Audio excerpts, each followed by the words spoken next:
Hello everyone, I'm Dan Pinchbeck, I'm the creative director of the Chinese Room, and this is the Dear Esther developers commentary.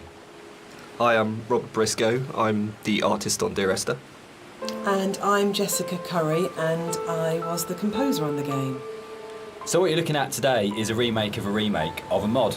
Dear Esther started off in 2007 as a Half-Life 2 mod that did really, really well in the modding community, which was fantastic, and as a result of that attracted the attention of Rob, who worked as the primary developer on a Source remake of the game that was released in 2012.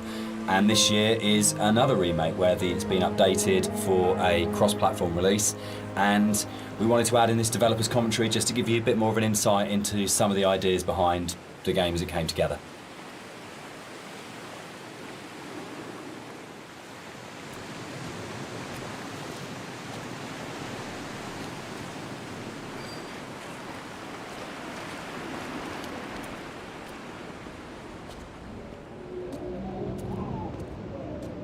So you'll see around you in a lot of the environments, there's a lot of detail ingrained into everything.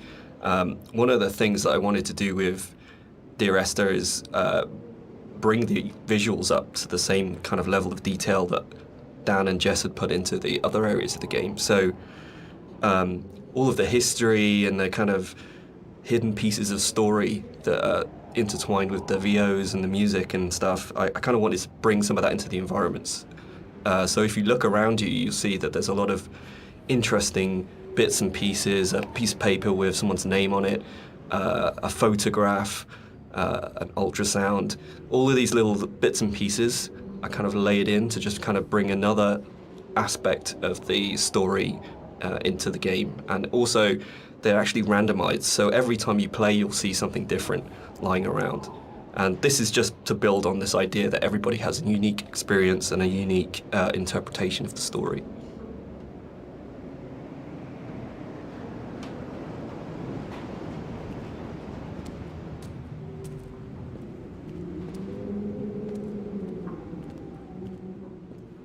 So you'll see around you in a lot of the environments, there's a lot of detail ingrained into everything. One of the things that I wanted to do with Dear Esther is bring the visuals up to the same kind of level of detail that Dan and Jess had put into the other areas of the game. So all of the history and the kind of hidden pieces of story that are intertwined with the VOs and the music and stuff, I kind of wanted to bring some of that into the environments. So if you look around you, you'll see that there's a lot of interesting bits and pieces, a piece of paper with someone's name on it, a photograph, an ultrasound. All of these little bits and pieces are kind of layered in to just kind of bring another aspect of the story into the game. And also, they're actually randomized, so every time you play, you'll see something different lying around.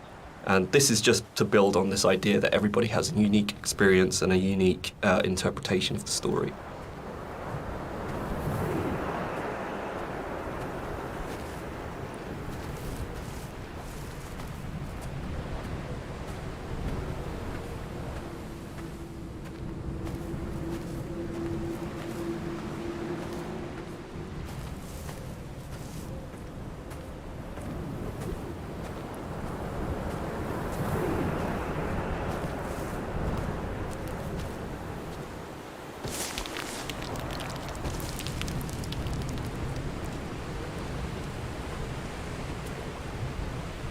part of the point about the whole game, I think, was this idea that rather than having a linear, straight-through version of the story, that we could have multiple story units for each place you were, and I was really interested in this idea of how you can open up that space that people can interpret. So I loved the idea that you could have two people that had played this game and then would have a conversation about it, and one of them would say, oh, what did you think about when this happened? And the other person would be like, well, that didn't happen for me. I had a completely different event happen or a completely different story happen. And it kind of feels very gamey in that way, that actually one of the things I love about writing for games is that you hand over so much control to the player that it becomes their story, and that's really, really important rather than trying to force them. So using randomised blocks of voiceover in the game and the kind of randomised prop details that Rob was talking about means that it gives it a really different feeling every time you go through. And that's kind of interesting for me, because I like the idea of going, well, not everyone has to have the same experience, and because it's interactive, you have the capacity to have very different experiences occupying the same space. So yeah, but balancing all that then becomes an absolute nightmare. I think it's nice though, because everybody gets a personal experience. Like, I love reading the forums and seeing how people come and they sort of tell their story and what they interpreted of it, and then you see other people discussing what they thought of it. And to me, it's kind of nice because everybody takes something unique away from it.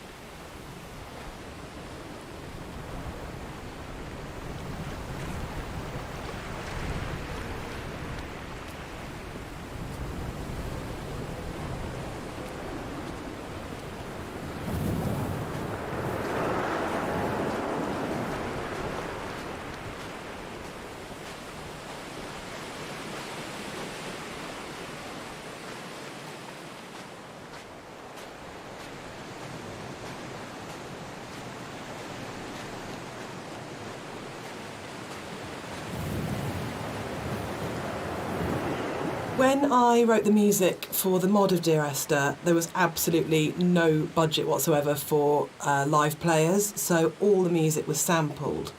But one of the good things about that is it actually forced me to be quite creative about how I wrote the music. So with my background in sound art, I wanted to use samples in a different way that wasn't just using it to sound like a violin. I wanted to time stretch and manipulate samples to make something different and strange and quite unique. But then when we got the Indie Fund money, I had the amazing opportunity to re-record the music with live players. And that was so exciting for me, actually, because that's where it comes to life. And I thought long and hard about whether to write new music, going from the mod to the commercial version, but actually I decided that my initial and original emotional response to the game was probably going to be the strongest response and reaction that I had. So I just literally, the music that I'd written for samples, I then wrote out for live instruments. But what they bring to it is transformative, actually. And I think The Beach is a really good example of this, where, you know, you have these awful samples soaring away, and then you have the string quartet playing this very bleak, very sparse music, and they bring the presence of the island immediately to it, and it comes to life. And that's the exciting thing about it. It wasn't a huge budget, but just having that experience of working with the players was just magical.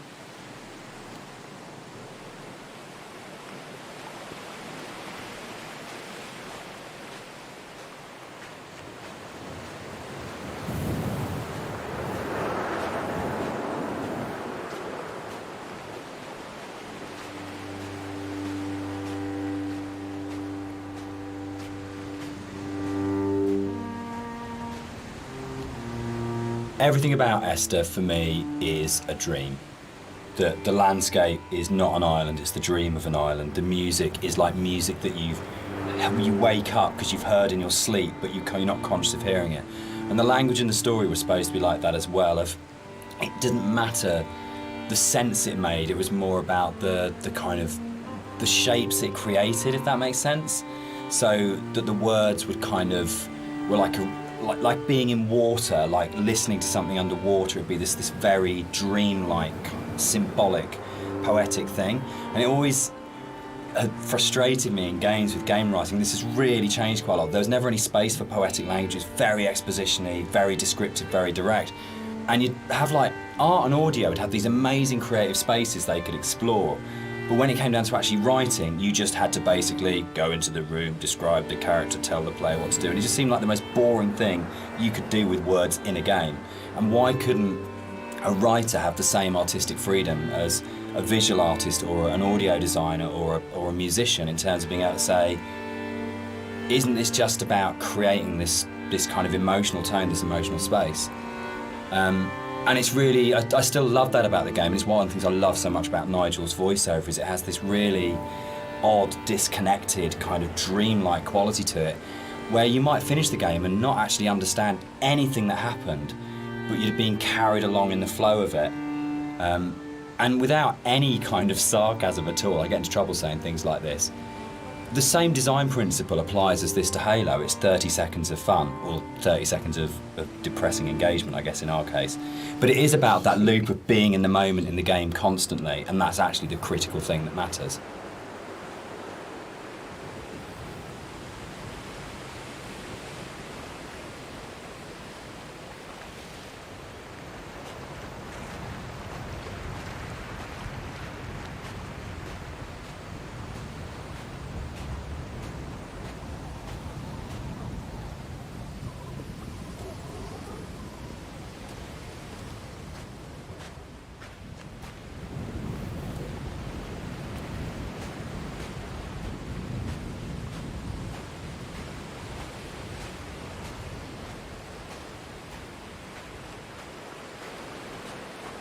This symbol on the beach, which is the golden ratio, it's one of the only things that's really left explicitly from the mod. In the original mod, there was an awful lot of more kind of symbols and kind of a much more kind of mystical, sort of magical element to the island. There was a lot of very weird stuff in there.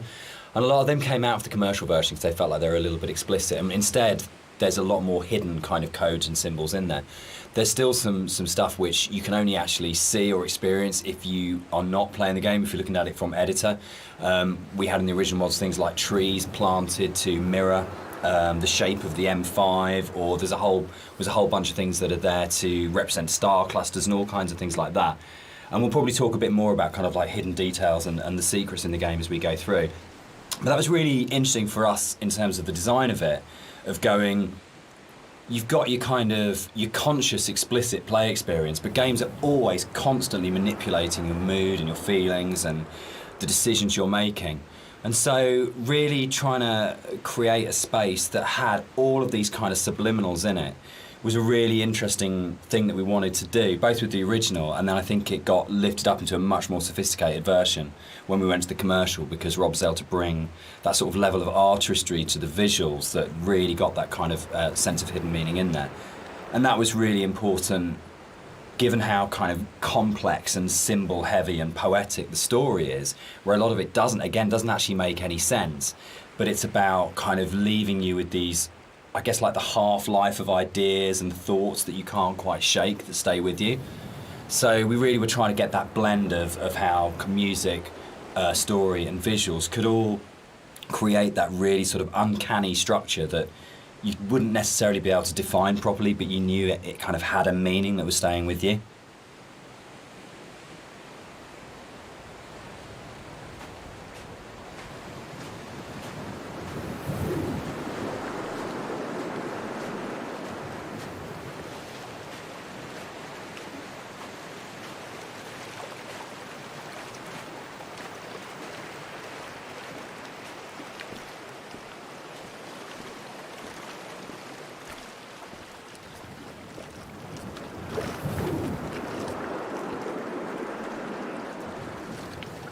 So something I wanted to do as an artist was create some kind of reward for the player when they explore the island.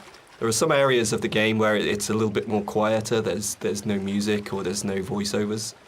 So I kind of wanted to create a bit of an incentive for people to explore. And you'll find around the island that these kind of like random scattered items that are usually slightly out of place from the environment themselves. But in another aspect, they actually bring a little bit of story to the island itself. Usually to the island or to the actual protagonists or the characters that surround it. So you'll find around the island these little props and stuff. Just keep your eye out for it if you're exploring.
So people have asked why the Dear Esther is set on a Hebridean island.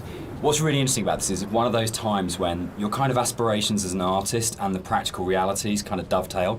We knew that we had to have some way of limiting the player from disappearing off the play space, and when we made the original, it was a mod, and because it was a Half-Life 2 mod, you kind of had Eastern European city, spaceship, or blasted, desolate landscape, were your three options if you didn't want to start making any other assets. So it started off with these practical constraints. We don't want to set it on a spaceship, we don't want to set it in an Eastern European city, so it's got to be on this kind of like this desolate landscape. And we want to limit the player, so an island seems like a natural choice. And it's really interesting how you start from that, and we had this big lump of clay on a table that we were carving out paths and things to annoying the cleaners and things like that. And Jess and I were talking, and Jess started making sort of snippets of music to kind of go in there. And then all of a sudden we just went, oh, that's the story. Oh, that's what happened here. But it really started, I think, from the place. And when we started looking at photographs of Bore, we started going and reading some of the history behind it. Suddenly that was it. And it just was really, really naturally became, this is the place, this is what happened here, this is how it feels. And then everything else kind of coalesced around that. Yeah, I think as an artist it made my job a lot easier because those islands are so kind of like, the environment is kind of hostile. You're out there in the Hebrides. You've got this kind of like inclement weather. You've got cold, rain, snow. It's a very kind of it can be a very depressing place to be at times, but it's also at the same time very beautiful. And it's this kind of like stark, bare landscape, but has this beautiful surroundings. So it's, in terms of art, I think it really helped me to portray a lot of the themes in Dear Esther. And there was a natural fit with the music as well. It suggested a musical style, which was really key, I think.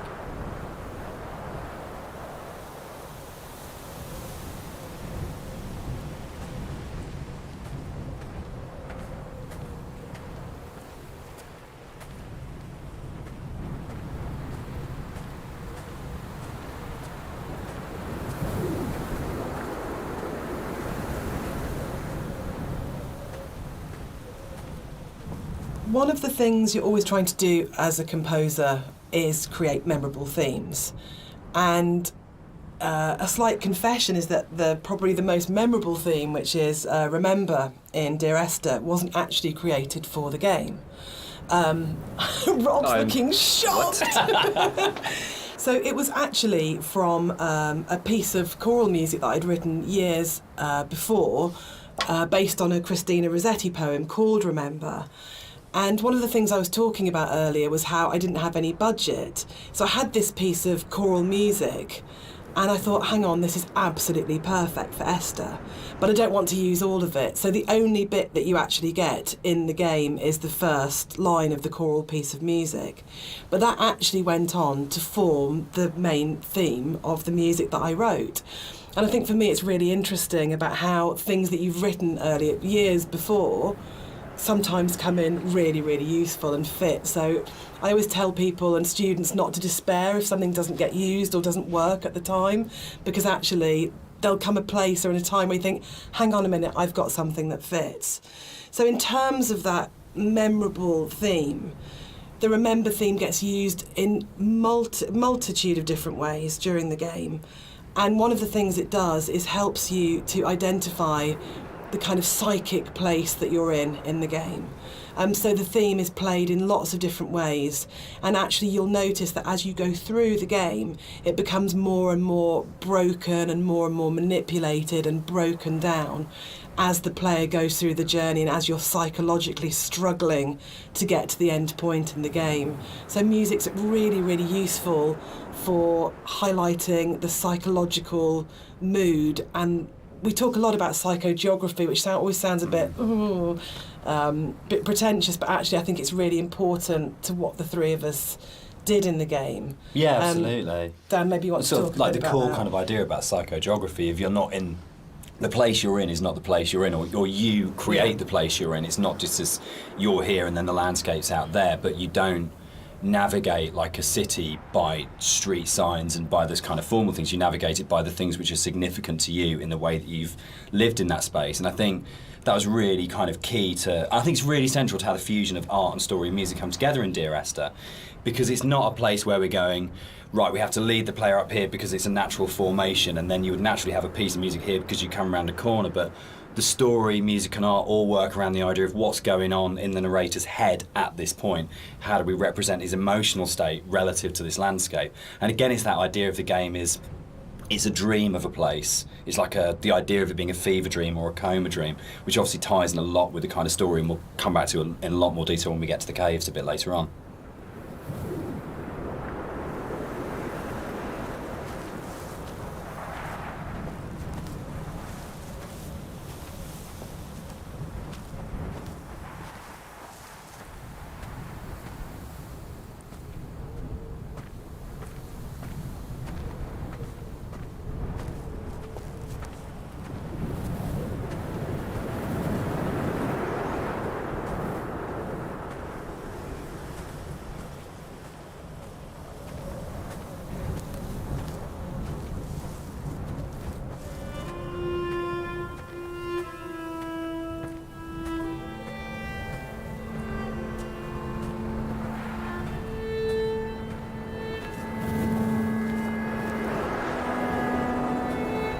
White lines.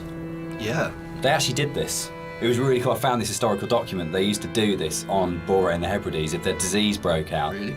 they'd actually chip out and expose the chalk. So if you're on a boat and you were coming to the island, you'd know not to land because it was infectious, which is the coolest, most amazing. It's one of those things where you go, it's almost impossible as a writer to come up with something as cool as that. It just has to be something that was actually done. And it's so sad as well. And I love this bit and the fact that we can do it because it feels really real because it references a real thing. And I don't know, there's something really special about that. But it was always one of those bits in the game that I thought, we've got to be able to represent this somehow. We have to be able to get these things in here. Yeah, I mean, that's really interesting. I actually didn't know that was actually based historically in real life, but that's really cool. Because I mean, my thing about the white lines is that it was this completely surreal thing, but also it was kind of, it just added to the landscape. It's like, whoa, what the hell is that?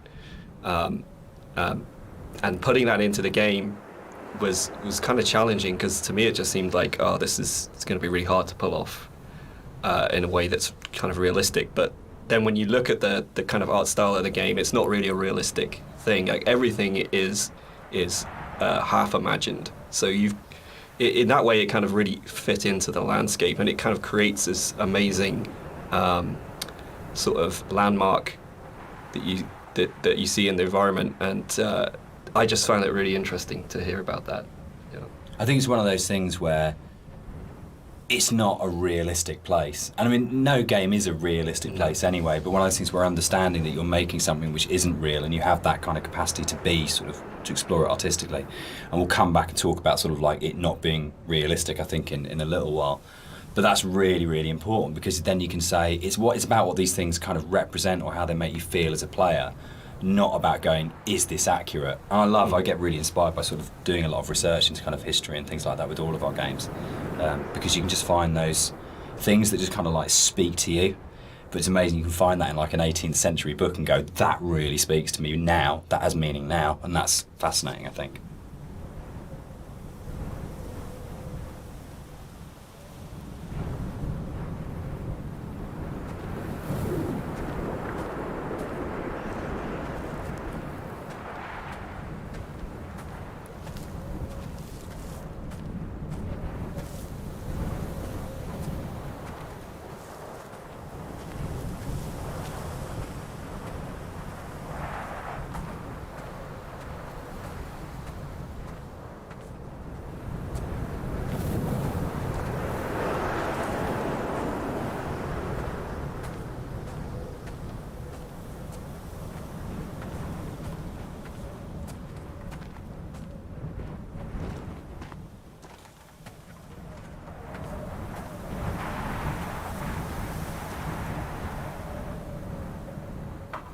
Something that I wanted to bring through in the art of the game was the same kind of fidelity that you find in both Jessica's music and Dan's writing, in the same kind of way that you have all of these little details, these very close attentions to detail that kind of really bring richness to the story. And something that was missing in the original mod version was just this lack of a visual layer of story.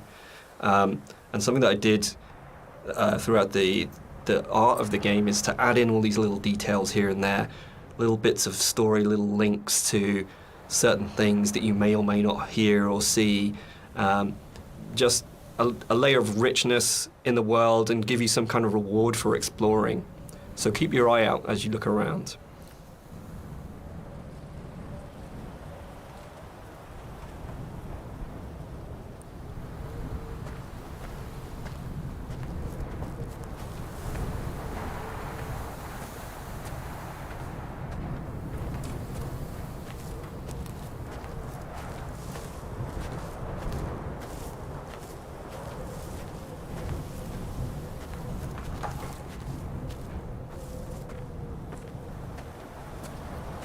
There's a scene in Donnie Darko where Drew Barrymore's playing his English teacher, and she talks about cellador as being the most beautiful word in the English language, and about it's the sound of the words together.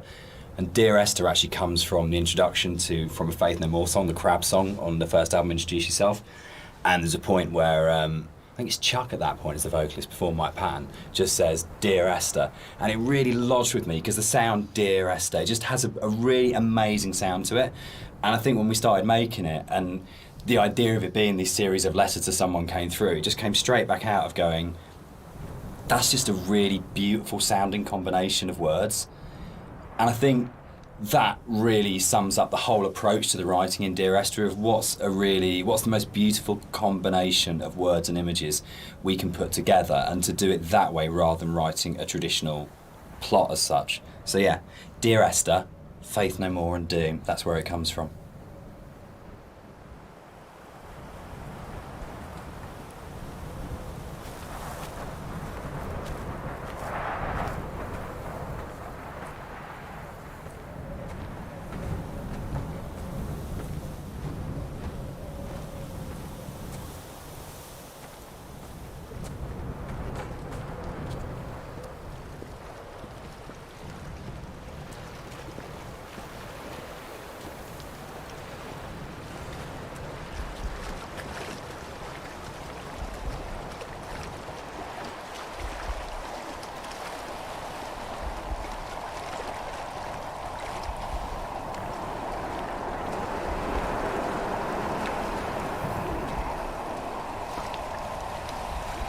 I think the central question to the entire experience, for most people that have played it or are talking about it, is this idea of, is the island real?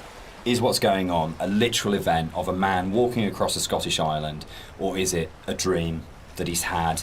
Does the island even exist? And one of the things that we try to do with the writing is to constantly lull the player into a position where they got an understanding, they made a decision about what they thought was going on, and then to undercut it. So you never actually were able to settle on any one interpretation. And that was the challenge I set myself when I wrote the original mod, was can we put a story in a game that not only lends itself to multiple interpretations, but there is no stable interpretation. Every single interpretation you have will always have questions, and you'll never be able to fully trust what you think you understand about the game. So it's challenging, I think, for that result. It becomes quite a challenging kind of game story because of that, because you don't ever get that situation to go, I understand it now, I can walk away from this thing and it's all closed off and it's tidy. It was a very deliberate attempt to say, no matter where you think you are with this story, you're always questioning whether or not that's right.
One of the things that's been most commented on with the audio and the music in Dear Esther is how sparse it is.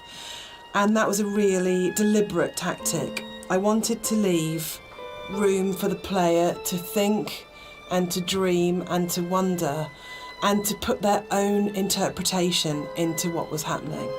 And I think the problem with so much modern media is how bombarded we are constantly. It's the kind of MTV, flash in your face, constant music. And Dan and I watch a lot of drama together, and that really is constant music. Endless, which is constantly telling you what you should feel, like really clearly, and it's like being kind of beaten up by the music sometimes. And when you read a lot of reviews of Dear Esther, a lot of people say they had this time to think and to interpret, and that was one of their favourite things, that they placed themselves so directly into the game, and it's their experience. And I think that's actually the greatest success of the game on all points, from the story to Rob's art to the music, is we all left space for the player to dream.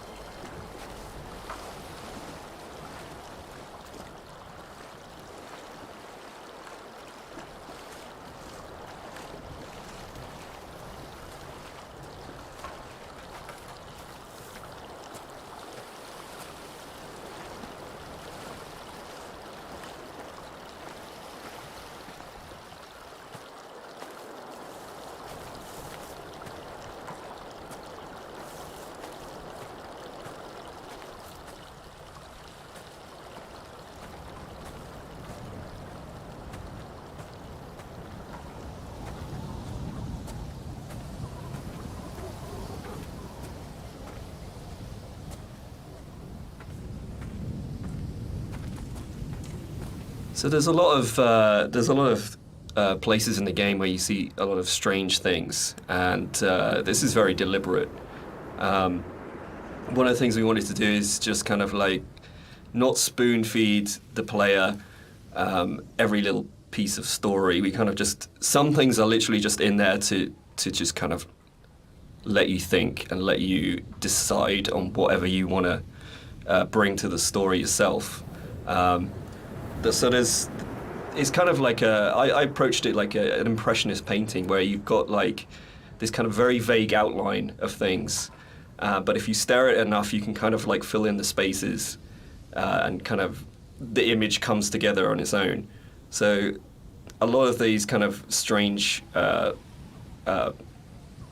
pieces of geography and stuff, that's really kind of deliberate in some ways, just to kind of keep the player's mind open and kind of bring their own interpretations of the story through that.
When I was originally thinking about how to write the music for the game, I suddenly realised that you don't see anybody in the game, and the most important character as such is the island itself. So one of the things that I did with the music was to write the island as if she or he were a character in its own right. And that's really important, I think, that you're going through this space and actually it's completely devoid of people, but the music in a way populates the island, and that the voice of the island speaks to you through the music. Which is interesting, because I think that's really come on in terms of later games we've done, that sowed the seeds for the way in which we approach music in Rapture, where it was very specifically the voice of characters. And Machine for Pigs as well, where the music was about being Lily's voice in the game, Lily's representation in the game. So it's interesting how, looking back on Esther, a lot of those kind of ideas were tried out here that then came on to take other forms in stuff we've done since.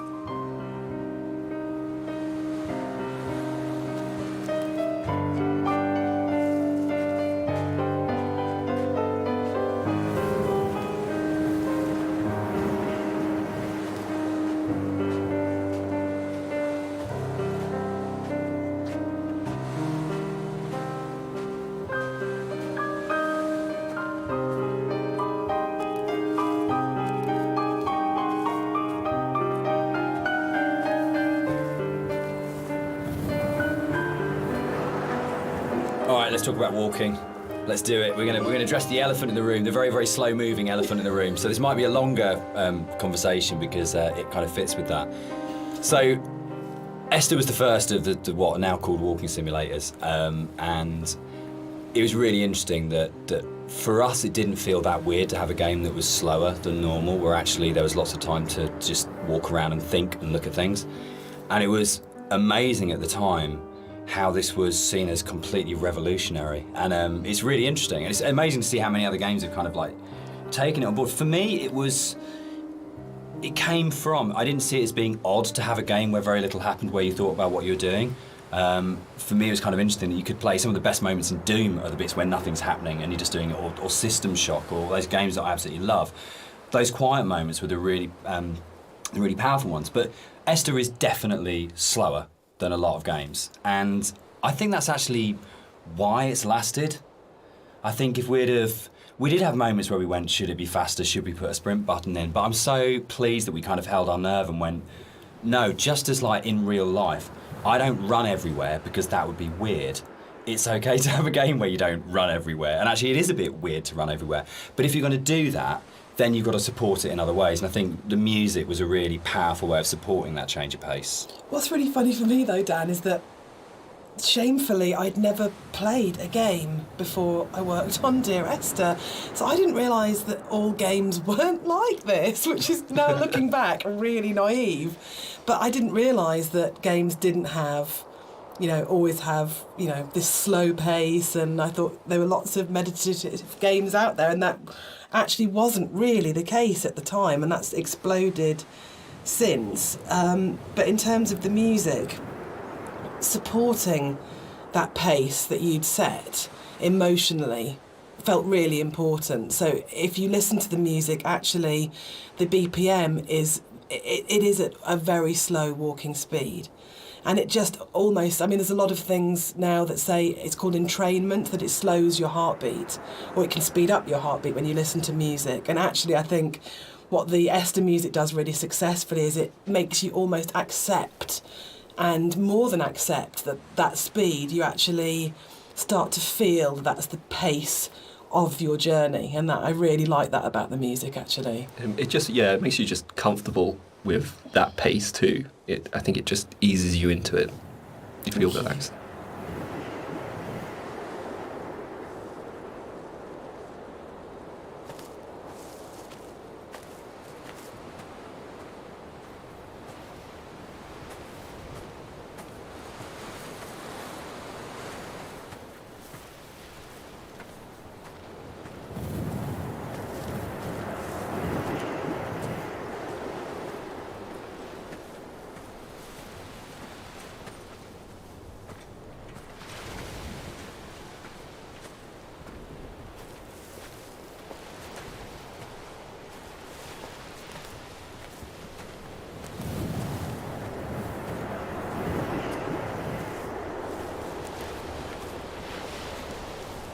The radio mast in Dear Esther was obviously there as a really important kind of design feature, as well as its place within the story. And that, I think, came from, it was really interesting, it being a Half-Life mod to begin with, and the Citadel in Half-Life 2, that it tells you how far you are through the game. You're always looking up to the skyline, am I closer to the Citadel, can I see it? And it lets you know how near you are to the end of the game. And it was really important because Esther's so open in a way, and because there isn't this, you're not using kind of shootouts or kind of gating it with combat encounters to kind of constantly keep you moving, that it was really, really important that you always had that focal point of going, I know exactly from the beginning of the game, virtually right from the start, you know where you're going, you know where the game's going to end up, and you know that sooner or later you're going to be either at the base of that thing or climbing that thing, and it's always there, that red light. And I think particularly with the colour palette of the game, the fact that you've got this very, very, very clear red light that's unlike any of the other colours in the game immediately tells you as a player, this is what the shape of this thing is going to be, this is where I'm going, this gives me a purpose, even if the sort of moment by moment is a bit more abstract. Yeah, and navigationally as well, it helps you, it draws you in the right direction as you play the game. You can never get lost if you just follow that one landmark.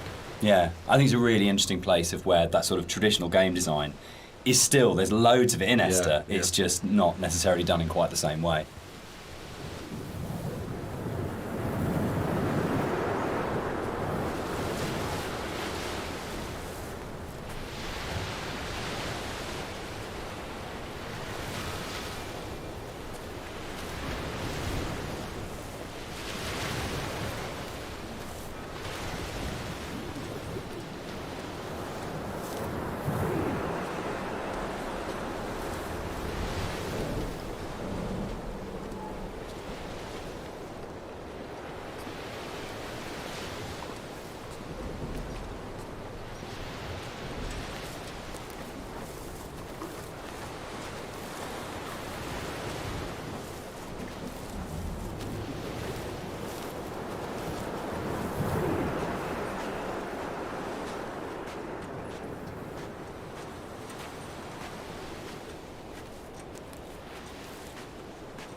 So something you'll notice as you look around the environment is, from a distance you see the landscape. It's kind of a beautiful place in some ways, but something I wanted to bring to the game was that there's this second layer beneath the surface. Whereas if you look at things closely, you see that the actual island itself is very polluted. It's kind of very rotten.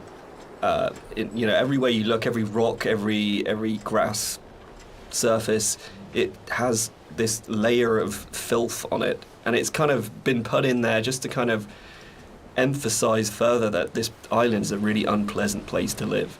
It's like if you scratch the surface, you see like just how corrupt this island is.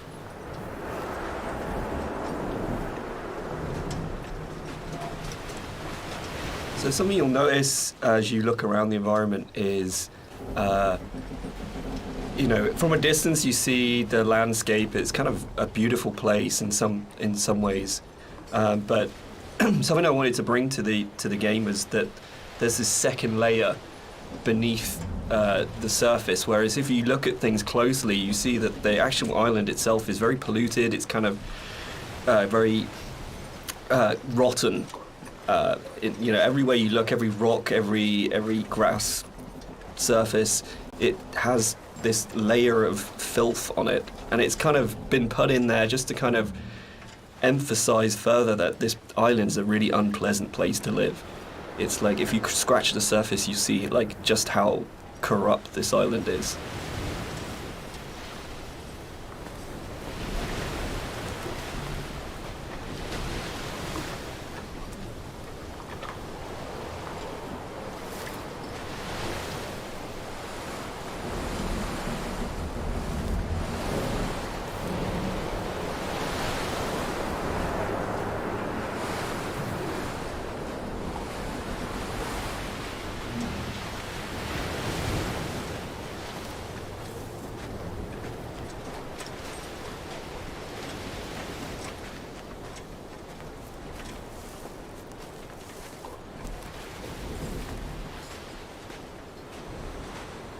We cast and did all the voice direction for Esther ourselves for the mod, and it was basically Jess and I on a casting website just listening to people's show reels and finding what's the voice of this thing. And there was never any question about Nigel. I think we heard his show reel for the first time round. It's probably been listened to sort of 30 or 40 actors, and we started listening to his show reel and just both looked at each other and went, that's it, that's him.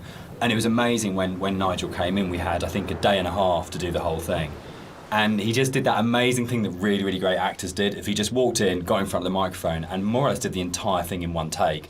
And we did hardly any retakes on anything. It just felt like his instinct for the character and the game was so strong that he just, without virtually any direction, just came in and just got it. And one of the hardest things with the voiceover that we did was when we went from the mod, which had 3 potential narrative units per queue, to 4 potential narrative units per queue, was not only finding new bits of writing that kind of complemented and played off what was there in the original mod, but for Nigel to come back in, nearly 5 years later, and to just re-find that voice in exactly the same way and deliver it in a way that fitted in and complemented it was a real testament to his ability as an actor, I think. That apart from we had spent quite a lot of time trying to make the sound actually sound the same in terms of mic placement and things like that, but in terms of the actual delivery of those new monologues, you wouldn't know that was both written and acted sort of 4.5 years after the original thing was done. So the one person who's not in the room sort of today but deserves a huge amount of credit for how the game kind of eventually was delivered, but also I think in terms of how the game has lasted, a huge amount of respect needs to go to Nigel Carrington for his work on it.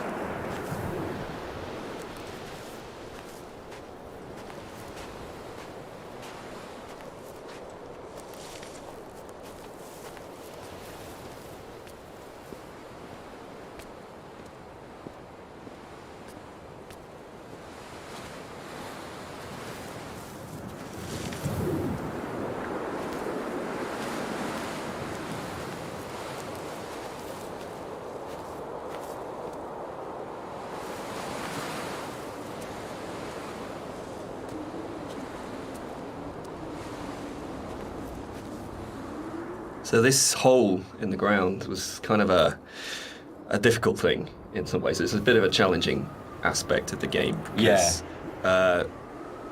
in some ways, it kind of like, I think for me, we wanted to have this kind of this pit here, and I wanted the player to be able to actually go as close as possible and like look over the edge and you know, kind of have this feeling of dread and stuff. But the other issue that we faced was like, what happens if the player just jumps into the hole?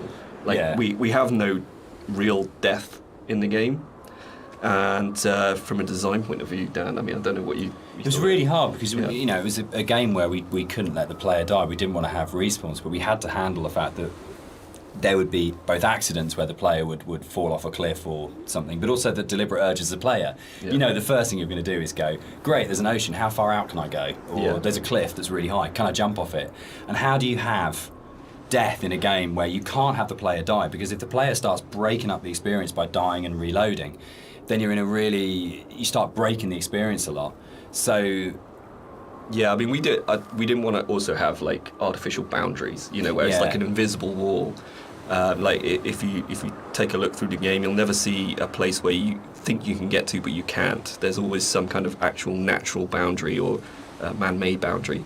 So yeah, that was the other thing. We didn't really want to create this invisible wall around this thing. So it kind of, the whole drove the way in which that sort of the very weird audio visual, probably one of the most dreamlike bits in the game, where if you do die and you get the kind of the heartbeat and the strange flashes of visuals. And I think in a lot of ways, if we hadn't had the hole there and we hadn't had a place where we go, right, players will jump in this hole, we have to start from that basis, they will throw themselves down this hole, it kind of gave us the impetus to really, really focus on it. And I think the stuff like the drowning deaths and the cliff deaths are strong because the hole was there, and I'm not sure if the hole hadn't been there, whether or not we'd have arrived at that way of handling it, which I'm really proud of. I think it's a really incredibly creative, interesting way of handling a player going out of bounds and of actually being able to reset the game when the player's basically done something you ideally wouldn't want them to do. Yeah, and I kind of think it fits well with the theme of the game as well, because you don't really know what's just happened. Yeah, it's not like you hear a death sound and then you kind of respawn. It's this kind of like very soft, very ambiguous change. You know? There was a point in the original mod where if you died, it would do the whole Half-Life major fracture detected. It always brought a really good tone to the game. Yeah.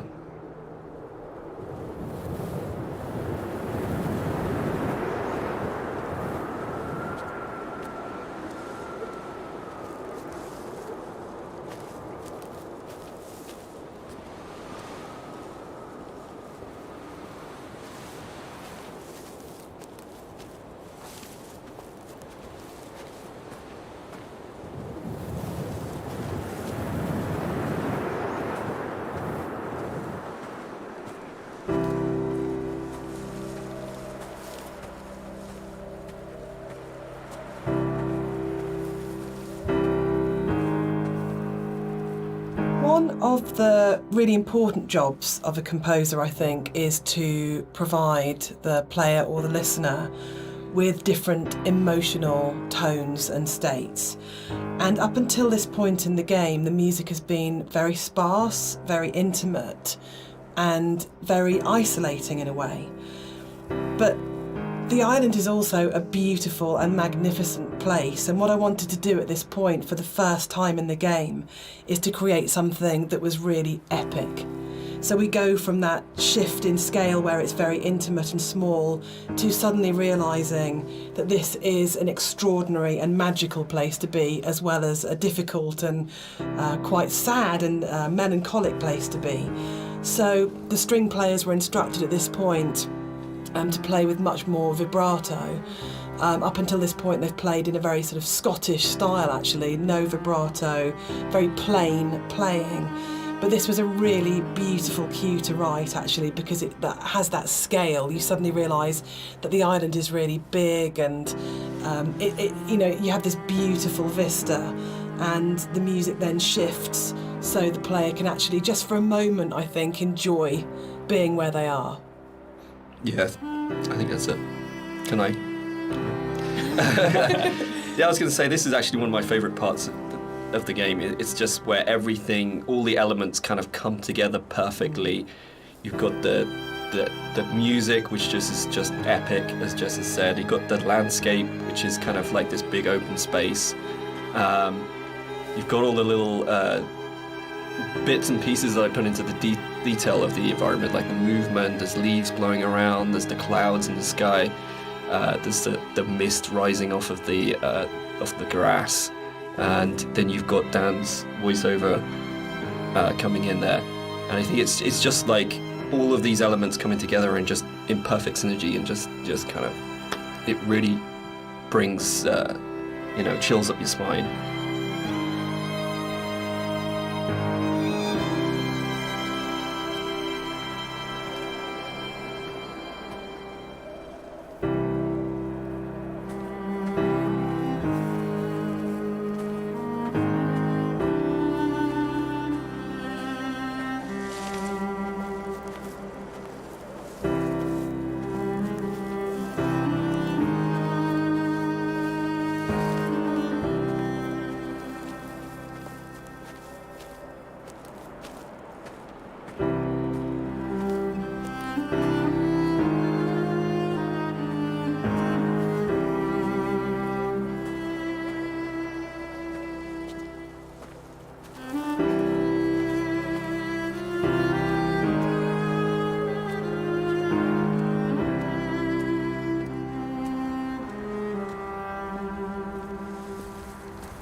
Inside the bothy, there is a randomised chance that you can find an ultrasound picture on the table, and I think it's the one instance of randomisation in the game that is like the pinnacle of it, because the idea that Esther was pregnant when she died changes everything emotionally about how you understand the story. And not to say that you don't care as much if you don't find it, but it just adds this other layer of just the ground falls away from him the first time I saw it, and the meaning of the crash in Esther's death just means so much more when you go, it's not just about her, there was an unborn child here. And I think that's where the randomisation just hits its absolute peak, because it's one tiny detail that may or may not be there, but if it's there, it's going to fundamentally change the way you feel about the entire thing. And that's the strength that the randomisation elements in Esther kind of provide, that you go, you're likely kind of feeling about the story and your understanding about the story can be changed so absolutely by the occurrence or not of one tiny little prop detail. And that's something which, those moments I think are what make it really, really special. So it's for me, it's almost like the most important prop in the game, because when it happens, it's so profound. Yeah, and it's again, it's just something that makes each playthrough more personal, I think. This is what I love reading about, people finding these things and going, holy shit, I've just found this one thing that's going to change it. That's changed my interpretation completely. Yeah, absolutely.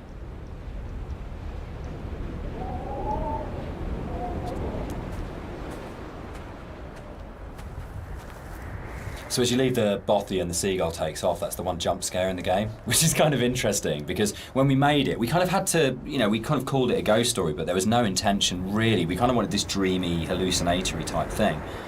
But when it came out, people started coming back and saying, this game is absolutely terrifying. I was really, really frightened. And that was really amazing. And I think it's because nothing happens. We're so trained in games to go, there's stimulus all the time, that if nothing happens, you're waiting for something to happen. And kind of, I tend to go back to again and again the whole sequence in Dead Space 2 when you go back to the Ishimura, and it's like the best bit of Dead Space 2, because for what feels like hours, but it's probably only about 15 minutes, nothing happens and no necromorph comes at you, and it's absolutely terrifying because it's just this space and you're just left in it. So I think the bird here is really interesting because it can actually really, really make you jump.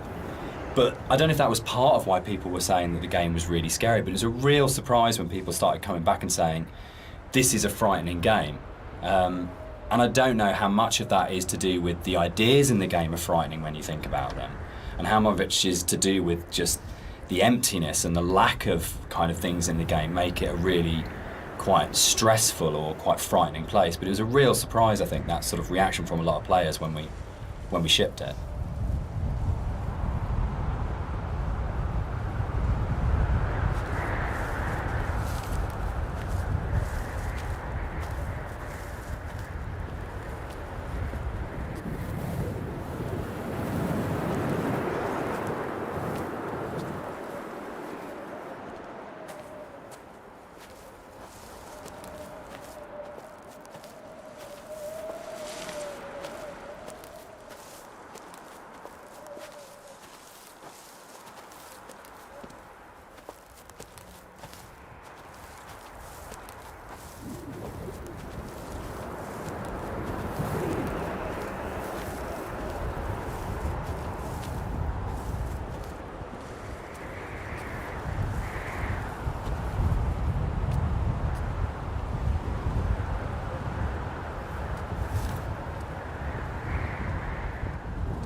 So one of the things that influenced the visuals quite a lot was the tech limitations at the time, and also the kind of themes of the game. Like, tech-wise, we were never ever gonna kind of achieve photorealism, and I think that was a good thing. I mean, really, it made us sort of stretch out into other areas, and for me as an artist, it kind of made me think a little bit more creatively. I did a few tests at the beginning, and when I realized this wasn't possible, I kind of went back and I kind of did some research on different styles, and one of the ones that really struck me was this kind of impressionistic painterly style, where it's kind of like there's just enough shape and color there for you to form an image, but a lot of it is just your imagination. It's kind of like the believability of the environment is in your mind. So this is something that I really wanted to bring over into the game, and you'll see a lot of landscapes that kind of look very surreal, very kind of unreal, and that's mainly due to this impressionistic style.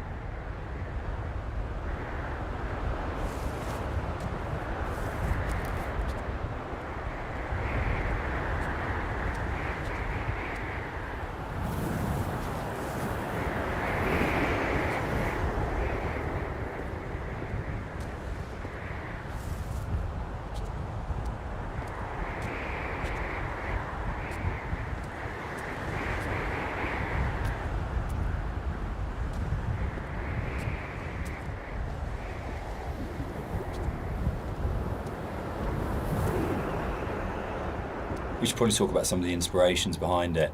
I'm on a strict you don't talk about Stalker kind of thing going on here. But when Rob and I started talking, I think one of the first things that we kind of discovered was how much we're both obsessed with Stalker.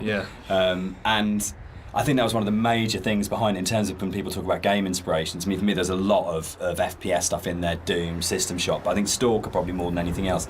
And Roadside Picnic, the Strugatsky novel that Stalker's based on, of the idea of this incredible space that you didn't understand, that's simultaneously beautiful and threatening.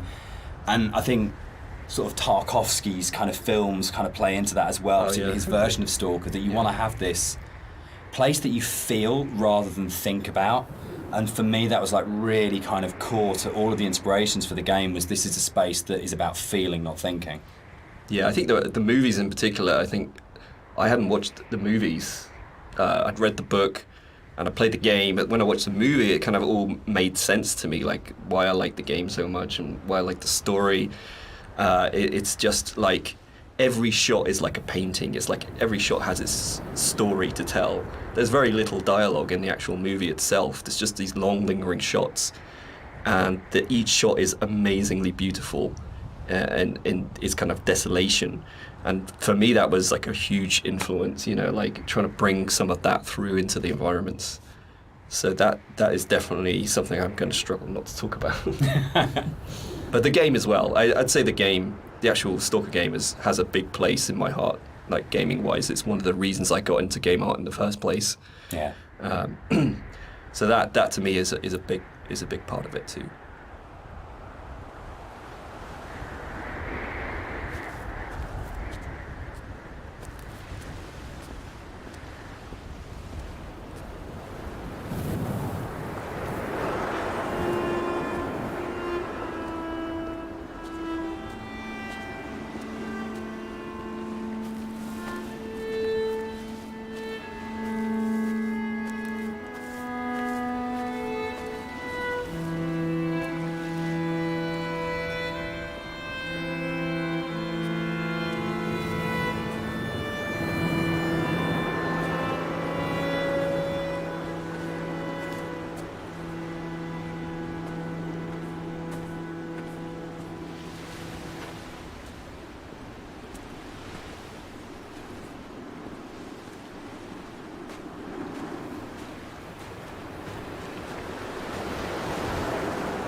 One of the more interesting and challenging things to do in the visual side of things is to kind of create an emotional connection with the player. With the music, it's very strong, and the dialogue can kind of help you to feel what the character's feeling, but to kind of really create an atmosphere and to create emotion, it's very difficult. So I designed a few things very subtly within the environment to kind of plant imagery into your mind and kind of make you feel certain things. With this shipwreck on the beach, you can kind of, like, if you look at it from certain angles, you get this real, like it's like a cross sticking up. It's this kind of semi-religious imagery, but it really kind of, it's not obvious, it's not in your face, it's just kind of like something that makes you feel like something you know. And so like there's a lot of deliberate attempts in the game to recreate that feeling, and it's kind of hard to point out in many other places, but it's done in a way where every single rock, every single plant, every single cliff face has been deliberately placed and designed in a way to try and make you feel something in the game.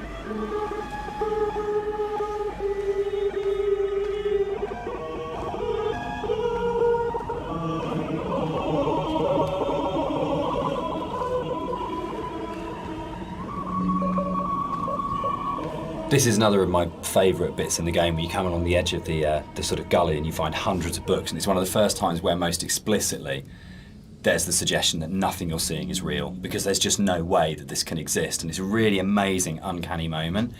But it works, I think, for me, because you just go, I don't understand it, but it's lodged somewhere in my head and I can't get rid of it and I can't unsee this. And I think for me, like in terms of my influences from books, I mean, there's the obvious sort of stuff like with Burroughs, Cut Up and things like that going on. But it comes to the kind of books that I really love, that like Roadside Picnic, or the other one by the Strugatskys as well, I absolutely love, is The Ugly Swans, that's just full of these images that you go, I don't understand, I literally have no idea what's going on here, but I can't shake it, it's just got its hooks in me. And I think more recently you've got books like Jeff Vandermeer's Annihilation does this so well, where nothing is understandable, but you feel the logic, but you can't understand the logic, but you feel like the logic's there. And that, I think, is a really powerful thing that games are so good at doing, of creating these things. And I think where a lot of game writing for me becomes kind of the wheels fall off it, is that they have these amazing ideas and then suddenly there's this huge rush of going, right, we've developed this mythos and we've shown you all the tips of the iceberg, which are really interesting, but now we're just going to show you the whole iceberg. And actually that's never that satisfactory as a player, because it robs the mystery. And I think the best game writing is those kind of moments where you go, I feel like there's something just outside the edge of my vision or just on the edge of my hearing, but it's the confidence to go, that's it, that's all you get, and the rest of it is up to your imagination.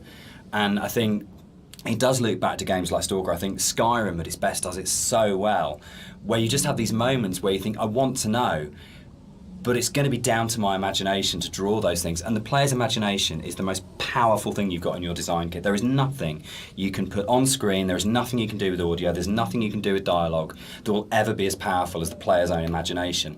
So if you oversell the idea and oversell the image, what you're actually doing is you're kind of not only robbing the player of the opportunity to invest in the game, but you're also fundamentally opting for a weaker tool than what the player can bring to the experience themselves.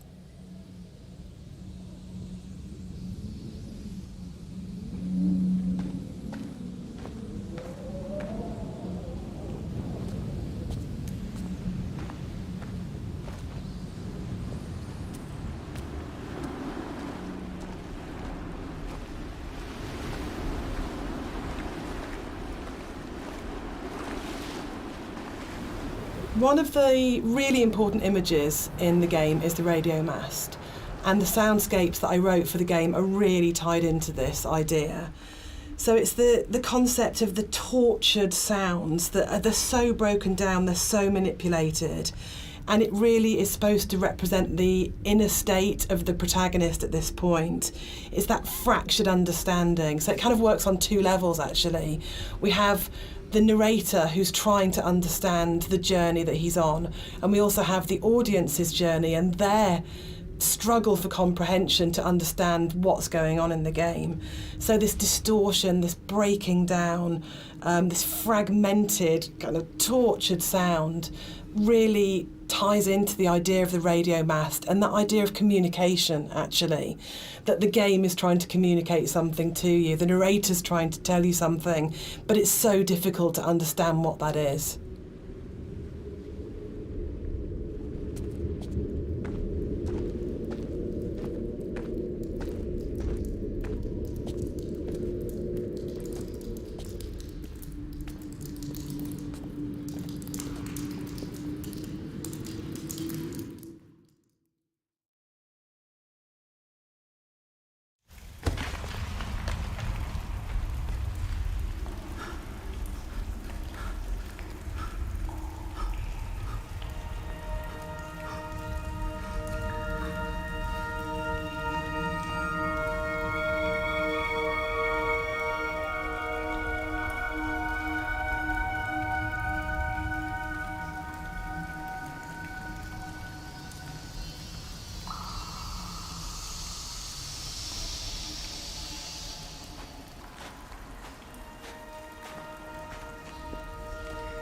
The caves in the game are really interesting because it's a very tonal shift within the whole visual look of the game. It's kind of like this more organic, more surreal, dreamlike landscape compared to what you're used to before this point. It's we kind of used the visuals and this kind of unreal theme very subtly, but here it's kind of at the forefront, and it's, to me, has kind of been designed as this kind of journey through the inner self, through the body, and it's really designed to be a very different experience compared to the rest of the game.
This, for me, is probably the most pivotal music cue in the game, and it's the one that most people write to me about to say that they are absolutely obsessed with and they love. It's the only music cue that has singing. It has a female voice, and I think that's a really important shift for me, that you've gone from this beautiful string music, but it's quite abstract, into what is effectively a song. And with lyrics, so you're actually explicitly saying something as a composer at this point. The other thing that I think it's important to say for me is it's the biggest shift from the music that I wrote for the mod. It's the same music, but the act of having it sung by an amazing singer. I sang it on the original and it's really bad, and Clara Sanabras re-recorded it. And it's what good actors do, it's what Nigel Carrington did, it's what good musicians do, and they take something that you've created and they just shove it up into the next level and make something that's good into something really extraordinary. And also for me, I think it's a point where the environment art and the music just meld so beautifully and so seamlessly into one. I mean, on a personal level, I've played the game hundreds of times now, and I still enter the caves and I look at Rob's work and I'm just absolutely overawed, just gobsmacked by its beauty. And I just think it's a really magical moment in gaming for me, actually. I know that probably sounds really dramatic, but I just think it absolutely hits something where everything just works together. And the music is so dreamlike. You know, Rob has talked about the journey through the body, and I think that's absolutely, for me, the music becomes so organic and fluid and actually very feminine and female at that point. You're hearing the voice of his love.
I just want to say that I think you can divide caves in games into pre and post Dear Esther. I think that it's just a way of breaking away from reality into saying what you can do with these spaces that actually makes them this incredibly, much more vividly colourful and much more kind of interpretative and look from it. And it's really interesting that I look at caves now in games and I find myself going, that's a very Rob Briscoe cave. And I think that's an amazing thing to have achieved. So I think it's one of those, it's great paying other people's work compliments. I enjoy that because you never feel like you're being big-headed about yourself, but I think it is, I think particularly it does come again down to that blend between the audio and visuals that just, it's a real high watermark. I kind of, it's one of the areas in all of the games we've made that I'm most proud of.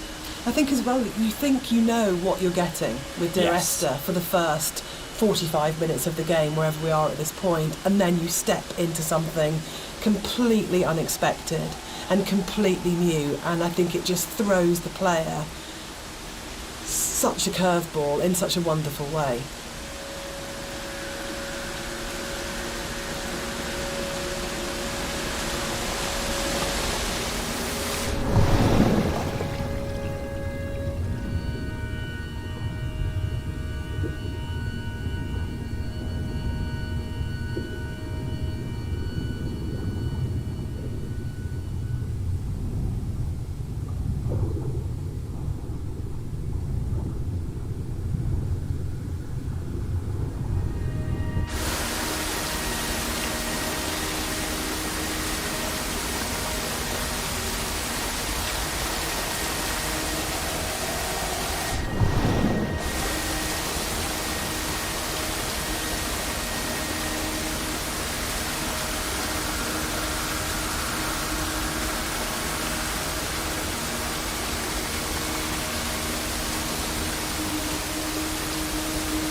I think when you're designing a game, it's very easy to get very locked into what the system can do. And you're trying to deal with all the different variations of things that if a player does this, then this.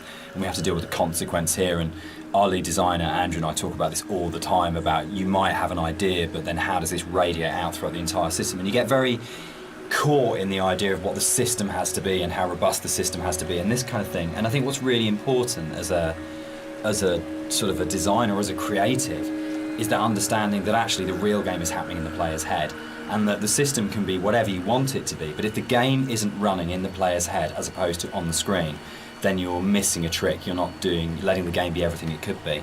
And I think the great thing about working with a game as simple as Esther in a way is that those sort of consequences of player interaction, there's not a huge number of them in the way that there might be with a very mechanically complex game. So you can really heavily focus on what is the game experience that's being played out within the player's sort of mind and heart at the moment.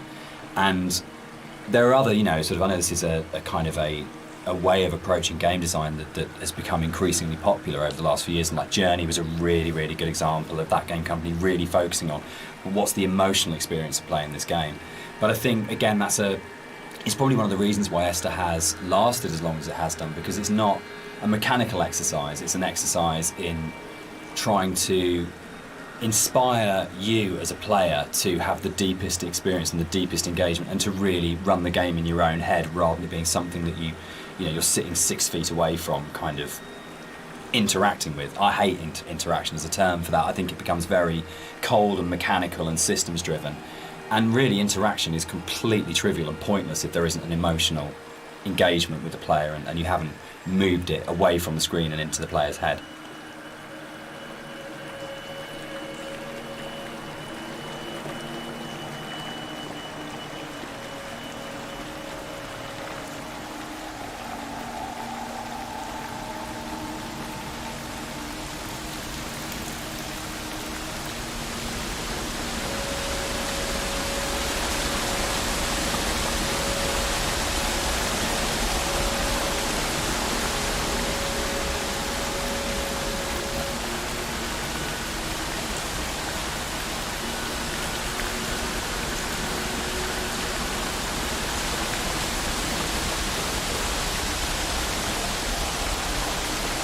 what's really important to me is that Dear Esther started out as a Half-Life 2 mod, and if the Half-Life 2 modding community hadn't championed it and celebrated it and downloaded it a lot and talked about it and loved it, then it would never have been a game.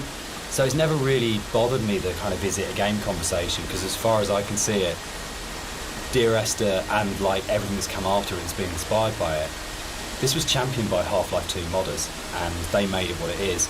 And so if you've made something that the real kind of hardcore of the hardcore, in terms of these are first-person shooter modders, have gone, this is really good and really special and we're behind this, then you've already got the support of a really amazing gaming community, and the fact that they championed it, we owe them a huge amount in terms of where we are. And I'm really proud to come out of that scene. I'm really proud to be a company and to be sitting here talking about a game that started life as a mod.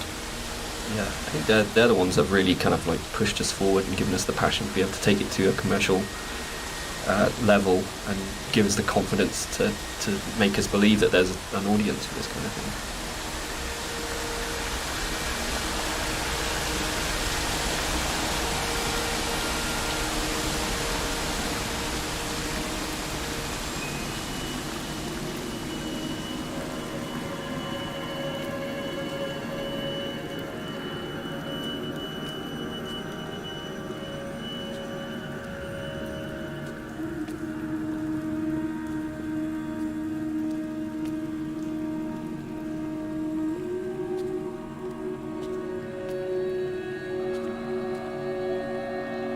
Dear Esther was my first foray into writing music for games, and I actually approached it very traditionally, so more as a film score than a traditional interactive game music score.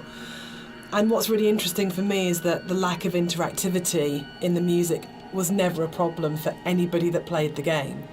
And that's a separate discussion, but there's a big schism between game music composers of how much the music should be following the player at all times in terms of interactive music. But one of the reasons I wanted to say something at this point was that this was my little first journey into thinking about how you write music for games rather than films. So I had this song that was a certain length, and Dan said, well, we don't know how long the player is going to take to traverse through that space. And I thought, oh no, he's right, and slightly panicked. So this was a very simple solution where the song was split in half, and then I wrote some drone music that could just play for as long as was needed as the player walked through the space, and then the second half of the song would seamlessly play. And it's very, very simple, but it's quite emblematic for me in terms of my career, because it was the first time that I had to think about the player. Because with film music, it's so simple. You know exactly what's going to happen when. But this concept of interactivity was so new for me. So I kind of look back at it fondly because it's quite a basic approach to, compared to something like Everybody's Gone to the Rapture, where that was an open world adventure where I had to really think about the player and their movement through the space. So I kind of look on this very fondly, this moment in the game.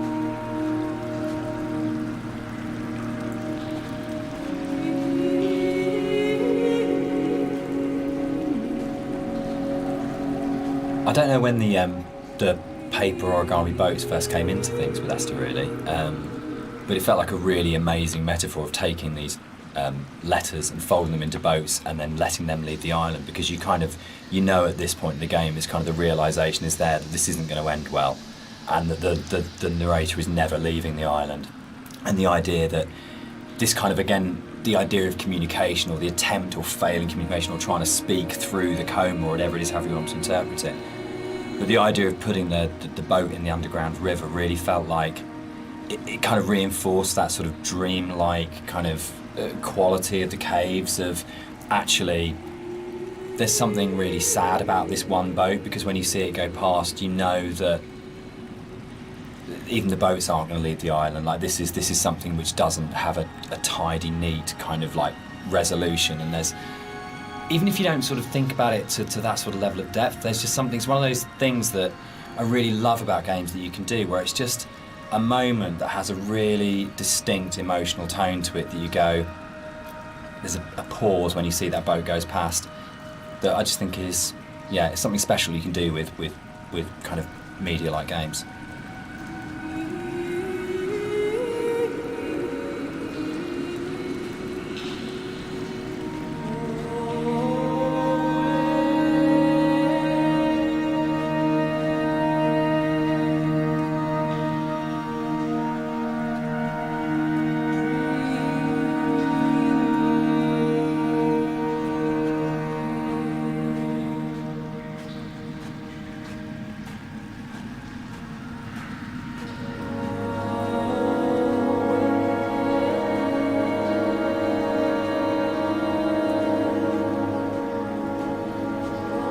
In a lot of ways, the caves were the hardest area of the game to actually write, because we knew we didn't want to have much voiceover in there. I think because of the strength of the music, and this goes right back to the original mod, we wanted that to be the voice and for it to be a chance for Esther to speak rather than the narrator.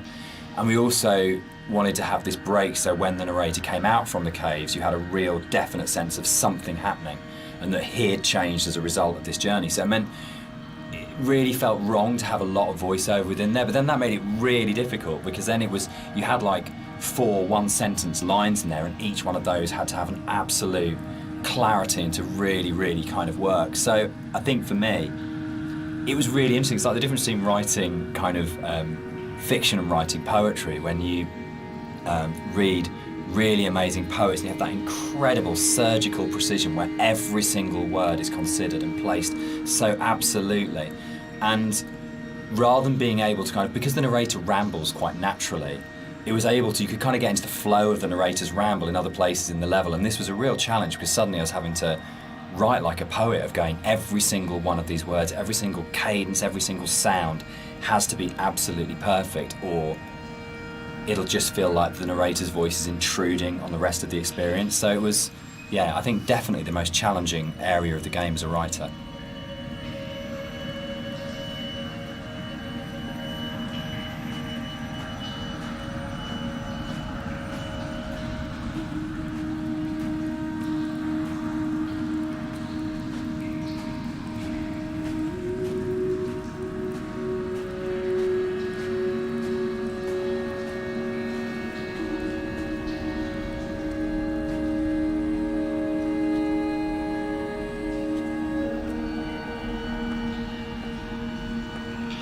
The sound here is a classic case of, again, what music I think does really well, which is you've had this soft, lyrical, beautiful, epic, dreamlike music, and then the moment you come out of the caves, you're into this really harsh soundscape, and the tonal shift is very, very brutal, I think, and deliberately so. You have very little music when you come out of the caves. You hear the wind. And it's a classic case of foreshadowing. So we know from this point that things are probably going to get bleaker, more difficult.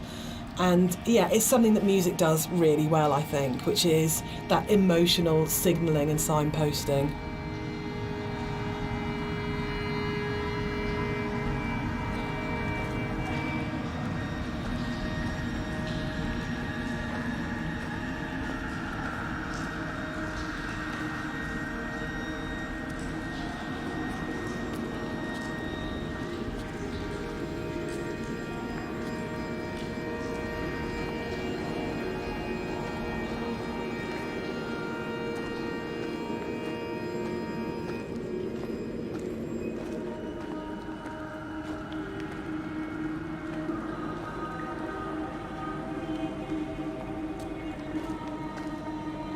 This whole area moved, didn't it? The original mod, this was a cave right at the beginning of the caves where everything was written, and it moved to the back end of the level, and we had this long corridor that's full of these kind of it's the point of high madness, I think, in the game, isn't it? Yeah, it's kind of just where you feel like you're losing the plot completely, both like visually and auditory, and you know, it's kind of like this really frenetic moment for me. I think it's where you feel most that you're underneath the mountain, and you feel the weight of that mountain, and just I loved the idea when we were, you know, putting through it of what would it actually take to do this, like to actually paint all these symbols and what is going on. And it really, it's quite an explicit kind of thing of madness of going, you would have to be insane or very, very disturbed to actually do this, and what is the process that this person's trying to work through, what they trying to achieve by this. And I think it really strengthened it, making it a crawl through a tunnel as opposed to just a static location. Yeah, I think it's the consistency and the coherence of the symbols is a lot more broken down as well. Like you see some symbols before like scattered around the environments, but at this point they're like right in your face, and they're kind of just, it's just total madness, you know.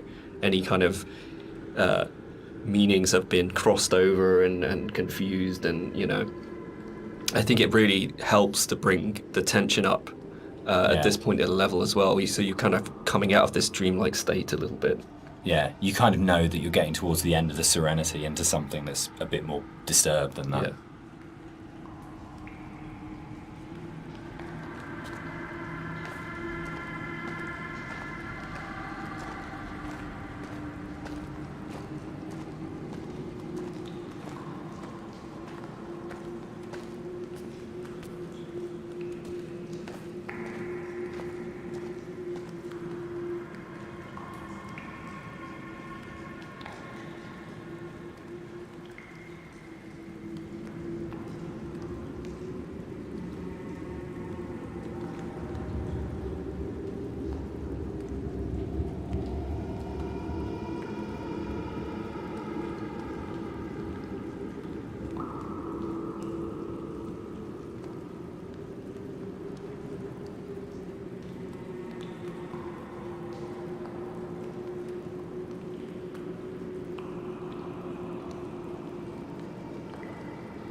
This is a bit more of a contentious one because we disagree on this one. I struggle with this. With the points in the caves where you duck above and below the water, and you have to have that transition of audio. And I love the audio on both sides of the surface tension of the water, but I really struggle with you breaking water because it's such a hard edge to the sound. And I don't think there's any other way around that.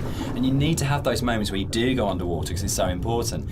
But it's one of the areas that's never sat very comfortably with me, because I feel like in a level which hasn't got a single edge in it, it's the one edge within it, and it breaks me. And that's why I think it's so successful, because you've been lured into this completely hallucinatory, dreamlike world, and then all of a sudden, as a player, you're literally gasping for breath. You're coming up for air. And I think when we're talking about that metaphor of the body, for me, it's so about birth, and it's about this coming through the water, and actually it's a moment of realisation for me, but you're having to go back under again, and you're diving down. So for me, without wanting to sound incredibly pretentious, it's about the fight between the conscious and the subconscious, and that struggle. Booyah! There's actually a really interesting thing about that underwater section there, though, is that, I don't know if you remember, but you had a certain piece of music that plays when you're underwater, and to me, I really like that. It's kind of like, because at this point it's kind of like a very calm, relaxed type of a journey, and you go on the water and it starts to break apart a little bit, and it's almost like, you know, that kind of psychosis is still there. It's not complete bliss at this point, and and it helps to build the atmosphere up to this final jump. So we're both saying that Dan's wrong? Yeah. Excellent. Yeah. That's good. That's the way it should be.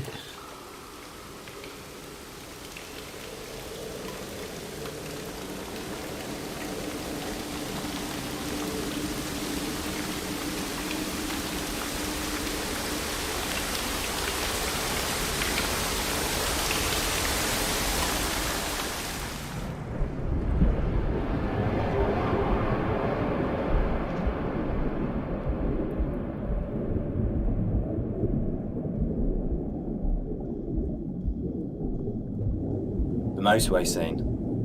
The biggest new addition to between the mod and the commercial version. This didn't exist in the mod at all. It was a completely new thing. Yeah, it's I wasn't sure where the idea spawned from to have this scene, whether I just sort of went off or we discussed it, or I can't remember, you know. I can't remember. Can you remember? It just kind of appeared, didn't it? And then it was just this kind of, I think for me actually, I remember being some technical difficulty between the drop and then coming out at the end part, but it was like, it was the same thing that we dealt with in the past of like, how do we not kill the player? From a technical standpoint, I think it might have been something to do that, but it was also, you know, I can't remember where the whole thing came from. I think it's my favourite point in the whole game, actually. I think it's just it's quite shocking, and it's so surreal, and it's so beautiful. And from an audio point of view, you have that baby's heartbeat bringing us back to the idea of the ultrasound. Was Esther pregnant? And it's one of those moments that I think everything just kind of collates together, and it's so unexpected. Yeah, for me, it's like a moment of realization. Yes. It's like, it's coming to terms with something almost, you know. Whether or not what actually is going on at the moment is real, this did happen. There's kind of an absolute. I remember playtesting it, and I didn't know that the car can get switched out with a hospital gurney, and I must have played it. I was like 3 or 4 times into playtesting it. The first time it switched out and it was a gurney, and I really remember kind of sitting there and going, "Oh God, that's just," and really being just stopped in my tracks by it. And it's one of those weird things you get when you're making a game, that you know you'll never have those moments that a player does, where you know it all so well. It's really, really rare to be in a situation where you actually get a genuine, fresh player's eye view on what you're making. Yeah, I was always a bit worried that it was maybe a bit too literal. Like we gone a bit too literal with that. But I think looking back at it now, there's still a lot of strangeness going on there. Obviously, the whole scene is unusual, but there's still these like very subtle details that are there that kind of still making you think, what does that mean? Like I think if you look closely, there's like coins scattered around and things like that. It's And for me, it's, again, sorry to keep going on about it, but it's about layers of subconscious for me. That you start overground, you go into the caves, you go deeper, you're falling down, it's going down the rabbit hole effectively, and then you go to the deepest level, and that's actually the truth, that's the reality, that's what happened.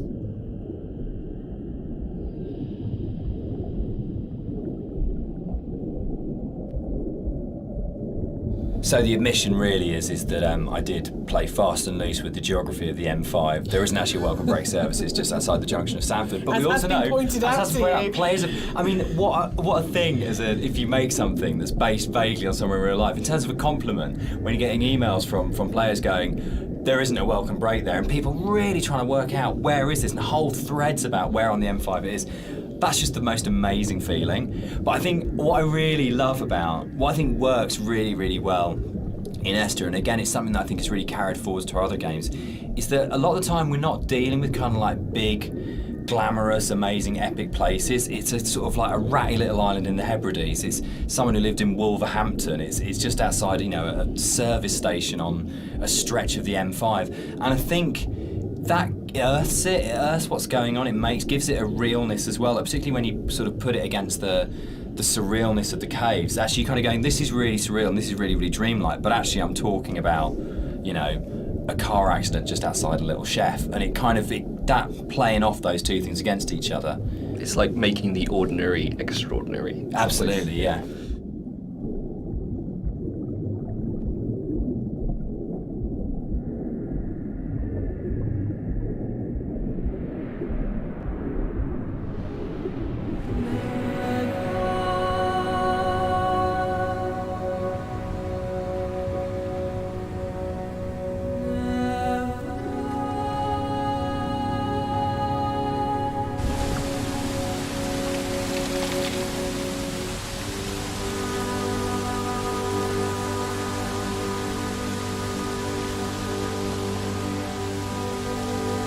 This scene for me is like really, really iconic because it kind of brings this idea of the caves being an inward journey through the body together. It's really kind of like a symbol of rebirth, and it actually brings together a lot of the visual goals that I wanted to achieve with a lot of the symbolism in the game. Like, I've talked a little bit about how the environment was kind of designed to provoke emotions, and kind of the impressionistic style gives you just enough information to make you think of things and feel things. But this is probably like the antithesis of this. And the whole feeling of rebirth here is quite strong. I know Jess. Yeah, the music's really supporting that. Yeah. Because we've gone, she sings always, always throughout, we've got always, always, and then she sings never, and a moment of absolute soaring. It's the climax of the music. As you come out of the water and the music kind of swells, and you just kind of, it is like a moment of change has happened in some way, and it's rebirth, isn't it? For me, it's his moment of clarity and acceptance and understanding of the reality of what's happened. And you're literally moving towards the light at the end of the tunnel. Yes. You're actually doing that as you go through. But the music, especially, I think before the music got layered in, that scene was nowhere near as kind of powerful for me. Like, that kind of just totally made it.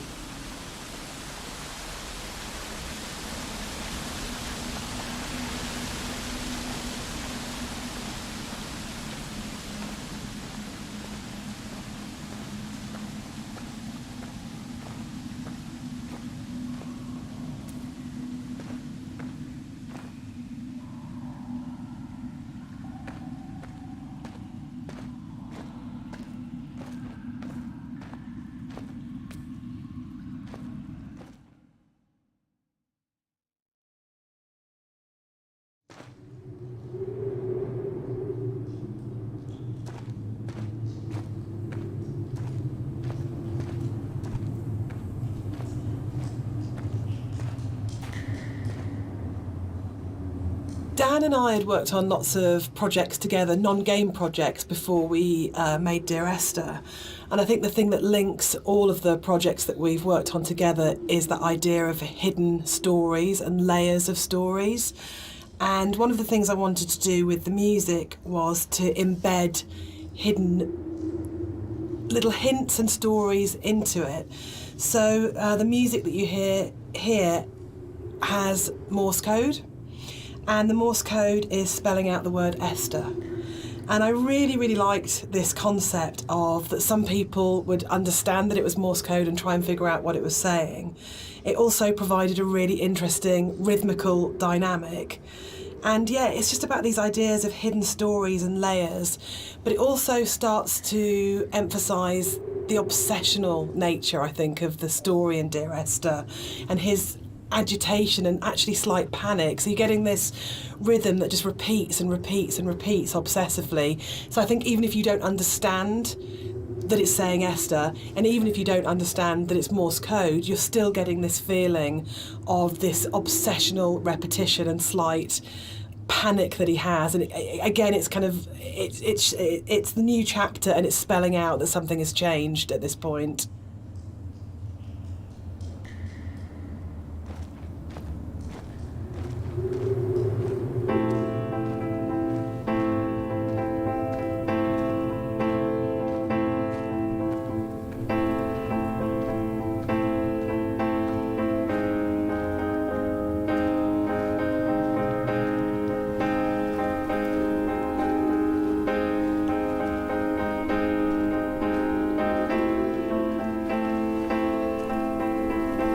It's probably the level which has changed most from the original mod. I think it's much, much bigger than the final level in the mod. And one of the major changes in there is in the original mod, the whole side of the cliff face was covered in painting and writing, and a lot of that moved inside to that corridor in the caves where it's really obsessionally painted on. And it was really, we spent so long on that because we were trying to get it looking right, because it's one of those really interesting examples where I loved the image and the idea that you've got this guy painting the entire side of a mountain with words and symbols and things. But it was really interesting, when it went into the rebuild, it just never worked. And I think it was because the environment was so crude in the mod that those symbols and that painting became the focus of the level, and it changed the feeling of the level completely, when actually that just wasn't something we could realise in any way, that not even technically, but just didn't artistically look and feel right. And I think probably sort of retrospectively looking back on it, that's about the sort of the sophistication and the subtlety that then came into the art, rather than just being, this is literally just a canvas that we write words on, to actually the environment telling its own story without the story being literally painted on it. Yeah, it was very difficult when we were experimenting with that to kind of like make it not completely unreal. Like, I think for me it was kind of, I wanted to kind of bring the player a little bit back into reality after the caves. And I think with having those symbols everywhere, it was kind of pushing them out a little bit. So I think what we came to, with the kind of compromise we had, it was kind of a nice in-between. Yeah, it didn't feel like a compromise to me. It felt it felt like it didn't work, but it kind of, but those symbols were coded. Like there's the hill in the background when you're standing right at the end of the boat and you look back, and you suddenly realise that the shape of the mountain is the shape of a woman lying on her side asleep. And that, I remember seeing it for the first time around and going, it's saying the same things, but it's saying it in a much, much, much subtler way than in the initial there. But it was definitely challenging going back to, how do you have a deep, complicated, subtle art style, but still manage to have something which is very sort of stark and symbolic laid over the top. It was much more challenging.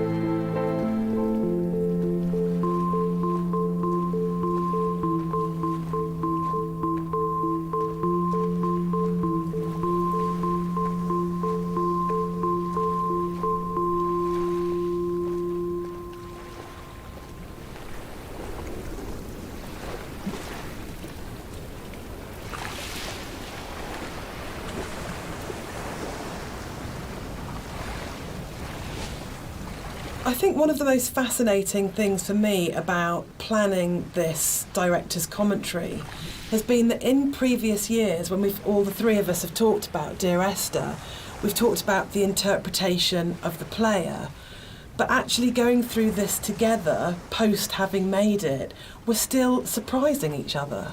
Yeah, and I think that's really, really interesting for me, because it shows that we left interpretation for each other, and that we trusted each other actually just to get on with it.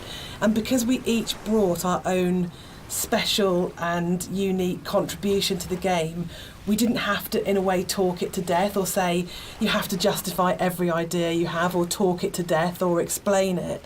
That Rob's idea that the island is very tainted and corrupt, and my idea that Dan didn't know that the whole level of the caves is a birth metaphor. I think it's really amazing that we're still finding out things about the game that we didn't know. I think it was nice when I came onto it, because Dan was basically like, he gave me a bunch of materials, but he left me to my own devices for a lot of it, and we kind of like, I finished the level and Dan would play it and give me some feedback, but he was very kind of like hands off at the beginning, which was really nice, kind of. So a lot of my interpretations just came through that downtime where I was just kind of like going off and doing my own thing. And so yeah, it's like interesting to hear Dan talk about it sometimes, because there's some backstory that I've never even considered before. And obviously hearing Jess talk about it as well is really interesting, especially when it comes to the soundtrack. It makes me look at things in a very different way. So yeah, it's really interesting. I think for me, like, making games is so inherently collaborative, and you have people coming together with different ideas and different takes on things, and in a way the least interesting thing you can do with that is to structure it all so heavily that there's no space for each individual person to bring what they're thinking to it. And I think the best games, well, for me, my favourite games are ones where you can really feel the personal footprint of each individual developer and aspects of it, and it feels like it has been a genuinely collaborative exercise where everybody has thrown ideas into the mix and everybody is bringing something to the table, rather than people are just following a kind of a really structured plan. So yeah, I think it probably is one of the reasons why Esther has had the sort of life it's had since release, is because there's there's 3 people, 4 people if you include Nigel, all bringing very different things to it, and it gives it a huge amount of depth for something that's so simple on the surface.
I'd been on holiday to Greece lots of times, and one of the things that I always really responded to emotionally was those shrines that you see on the road, and sometimes they're dedicated to saints, and sometimes they're to markate where an accident has taken place.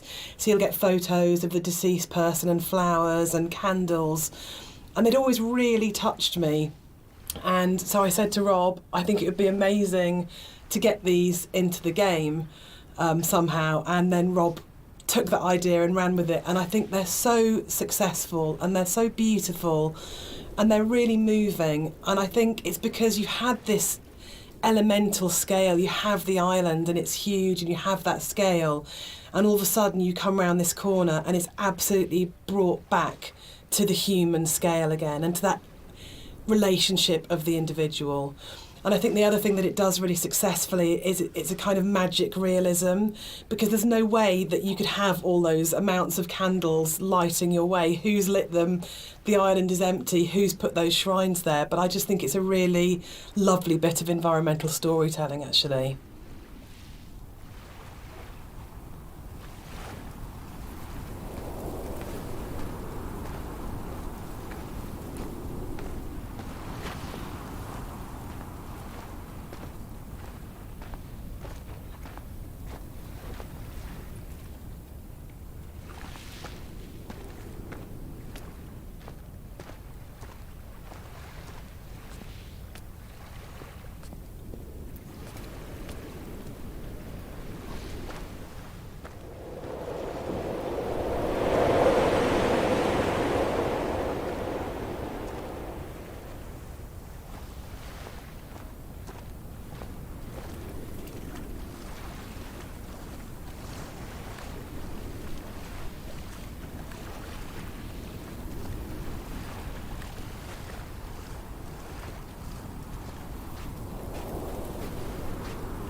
One of the really nice things about the move from mod to the commercial version is that we had a couple of years worth of the community talking about the game before we went back into it again. And one of the things that I read on a forum was that someone had constructed this amazing version of the story where they'd decided that the narrator was Paul. And I hadn't thought of that. It was never part of the original writing. And I thought, that's so amazing that as a writer, your audience can find something in what you're doing that you hadn't thought of. So it was really important when we went back in to record the additional set of voiceovers. I thought, I absolutely want to do this. I want to take this idea that's come out of the fans and to run with this and to add an entire new sort of stream of story in there. So we added in a couple of cues within the force level that intimated much more strongly that actually Paul wasn't this other character who caused the accident, but actually you were responsible for everything. But again, it was then trying to find that balance of not overcooking it, so you weren't led to that idea, but just if you happen to have the combination of just a couple of narrative units, then you would possibly come to that interpretation. But it was really amazing to be able to say, it felt like giving something back to the fans that had enabled us to make the remake in the first place. And it's always a lovely moment as a developer to be able to recognise your fan community and kind of say, thanks, this one's yours, this one's here for you.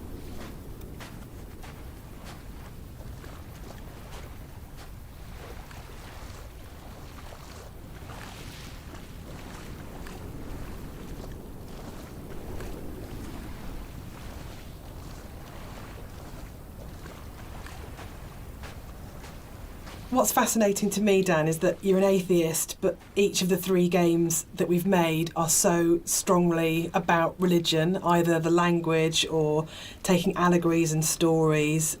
Why are you so drawn to it? I think I'm really interested in people and the stories that make up people. And I think there is like in the Bible, like most kind of religious texts, it's not about what it is, it's about what is behind what it is, and that's what you're really getting to, is the idea of the sort of the parable or the metaphor. And it really felt like, particularly with Paul on the road to Damascus, is a story that many people know and we can understand, and it's about redemption and consequence and guilt and transformation and who you really are and what that means. And it felt like just a really strong, powerful way of making it very accessible, the narrator's kind of inner turmoil, in a kind of a story that we know really well. And there's a universality to those kind of questions that, whether it's, Christianity, whether it's Islam, whether it's kind of Buddhism, that they're asking very broadly similar questions. What does it mean to be human? What does it mean to be a good person? How should we behave to each other? How should we feel about the world we're in? And it's a really powerful way of speaking to a lot of people. And I think that's always been really important as well, is that it's about saying, no matter who you are or what your kind of like outlook on life is, whether that's faith-based or secular, that we are all effectively asking the same questions. And that's why I think all our games kind of tend to be around those questions.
Is Dear Esther a depressing game or a hopeful game?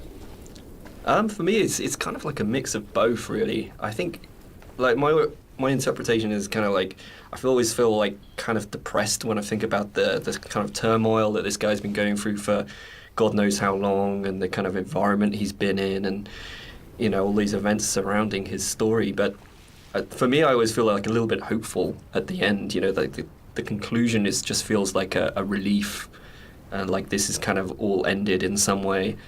What do you think, Jess? I think it's a game about acceptance, and I really like that. And I think it's telling that a lot of people with mental health issues have responded really positively to the game, and then we get a lot of emails and letters from those people saying that it's helped them through a really difficult time. And for me, that's because it's about the struggle of being human, that it's hard and that we love and that we grieve and we lose, but we come through it. And those things are what makes us human, that it's transformative and that the pain is part of life. And that's a really beautiful message. And I think that's what you do so well, Dan. That's what you write about. You write about what it is to be human. So, Dan, you wrote it. Without wanting to cop out, one of the things about writing it that I really wanted to do was to make something that people could take and could own, and it would be their take on it. And their interpretation of it mattered in a way that mine didn't. My job was to give them the architecture to interpret in their way. So I think that is a cop-out. I do. I think as a writer you always have. Yeah, I think it's redemptive. But I don't think the redemption is as cut and dried as it's all okay at the end. It's not okay at the end. But there is a release, there's an escape, that bad times will happen, but they will end. And they won't always end positively, but they will end. And that's I think, the redemption of it, of saying that this things are never too shall easy. Pass. This too shall pass. Which my mum always says, and I think that's probably the motto of the Chinese room, actually, absolutely. Isn't it? Like, I don't think it's as kind of openly positive as, say, Rapture had a much more strongly positive end. I don't think Esther has. I think it's much greyer than that. But I think fundamentally it's about coming to terms.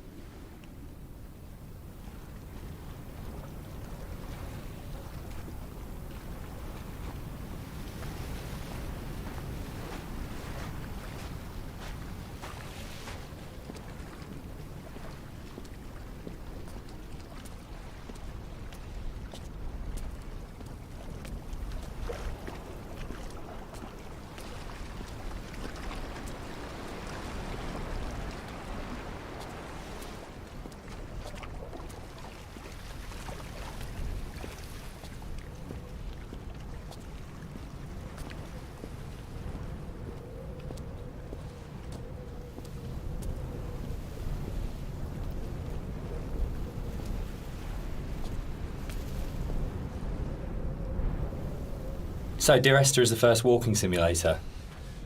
How do you feel about Walking Simulator? You know what, I think I took offence to it when it first became a thing.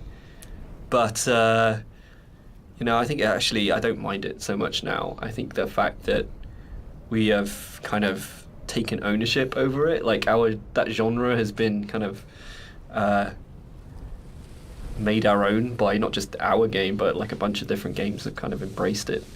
I don't know, what do you guys think?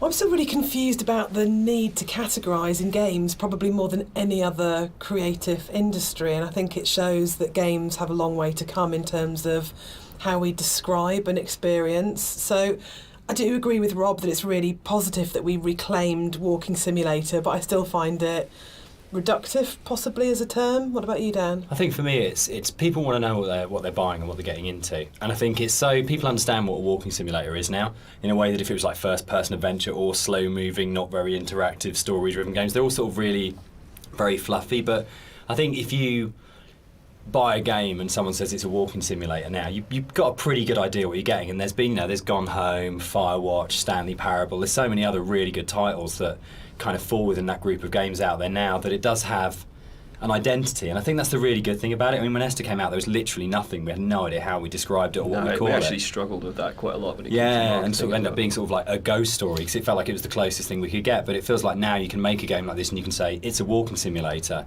and people will know what it is straight away. Yeah, I think that's the nice thing is there's a whole group of games out there now that quite comfortably put themselves into that category.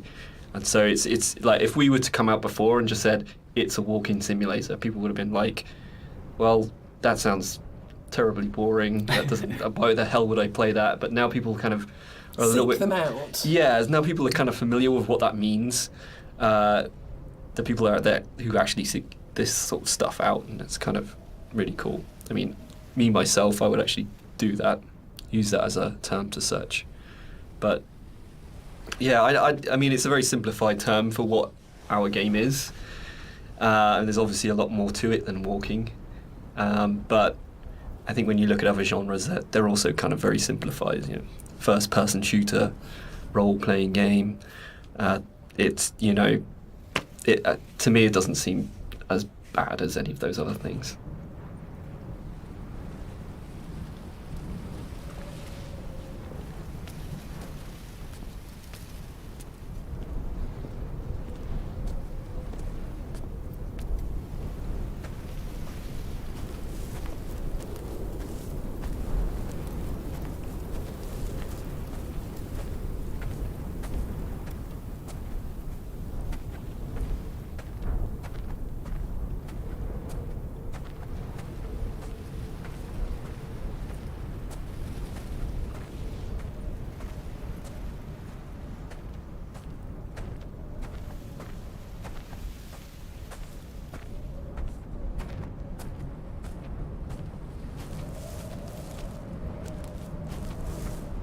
There's a bit of an illusion of simplicity with games like Dear Esther that people kind of assume because there's not a lot of mechanics and there's not much going on in that sense that they're easy to make.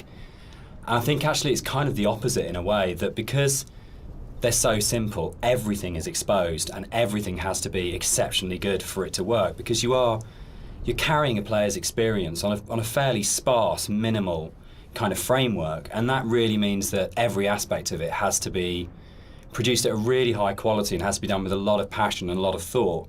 There's nowhere to hide in a game like Esther, and that's something which I think carries through to the best games of this type. You can see with all of them there's a real commitment to kind of depth and a really intelligent way of approaching design, and a real kind of trust in the player and a real assumption that players are smart, imaginative people who want experiences.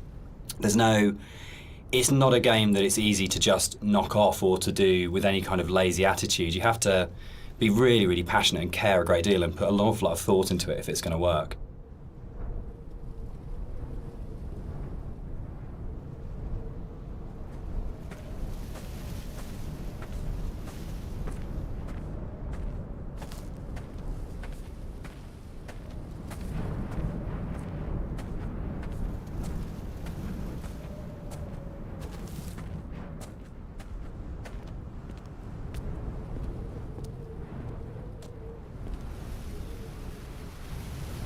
One of the things that I think was added more frequently in the final version of Dear Esther was the inclusion of a number of ghosts in the game. These are not like ghosts that you'd see in a normal horror game. They're just very loose silhouettes that you'll see around the island, usually like quite a distance off, or just kind of somewhere that you'd barely see it out the corner of your eye. I think this is a good example of where it's kind of really in your face. And these are kind of just something that we put in to kind of not just bring some unreal elements to the island, but something supernatural as well, something that's kind of beyond this world, something kind of unsettling. And yeah, we've a lot of effort's been put in to make these things very subtle. I didn't really want them to be like, I didn't want it to be a ghost story, so to speak, but I just kind of wanted to bring some of this supernatural element into the game, and this area is probably one of the most prominent because you can see it just before you go down into the gully here. and I think it's really one of my favorite scenes just because of it being so spooky, so unreal, and so interesting.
The overlook, the point about this to me is that it's probably the voiceover in the game that kind of sums up the whole story and the experience. It's almost like a recap of everything that's gone before you start the final climb.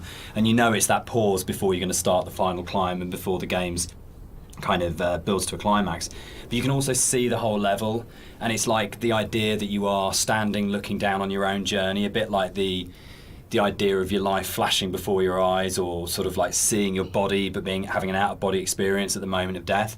And it was really designed to try and get that feeling as the player that you stop and you take stock of everything, and there's a bit of a sense of there's no going back, you take a breath and now it finishes. And I really wanted to kind of achieve that sort of sense, and I think we did. I think it really came together here, that you got that sense of going, right, now this ends, and now I move forwards to it.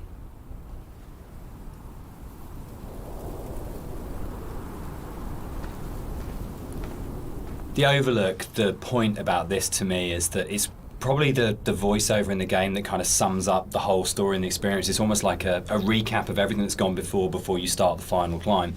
And you know it's that pause before you're going to start the final climb and before the game's kind of builds to a climax.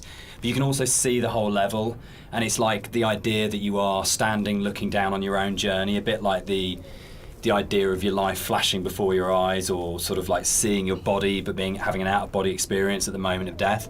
And it was really designed to try and get that feeling as the player that you stop and you take stock of everything, and there's a bit of a sense of there's no going back, you take a breath and now it finishes. And I really wanted to kind of achieve that sort of sense. And I think so here it kind of the environment becomes a little bit more surreal again.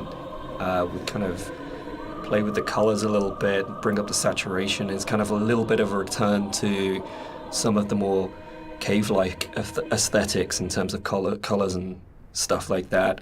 And it's kind of there to kind of signpost another significant moment in the game, or something that's leading up to the significant moment.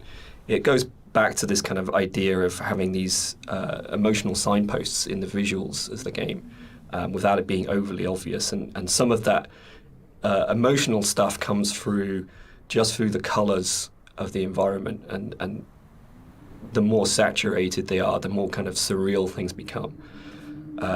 So this is kind of like a turning point in the game. It's kind of like the final notice of you reaching the end.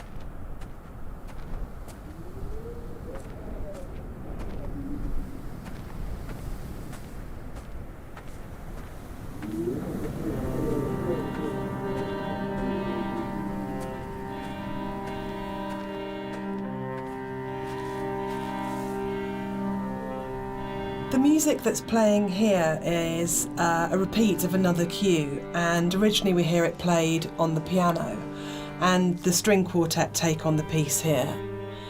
And it's one of those really nice instances where we were in the studio and I had this idea of how it was going to sound, and I thought it was going to be quite full and rich and, yeah, full-bodied. And then one of the string players said to me, "This is wrong, actually, for what we're playing." And they said, let's strip out all the vibrato, let's play it in a really Scottish, plain style.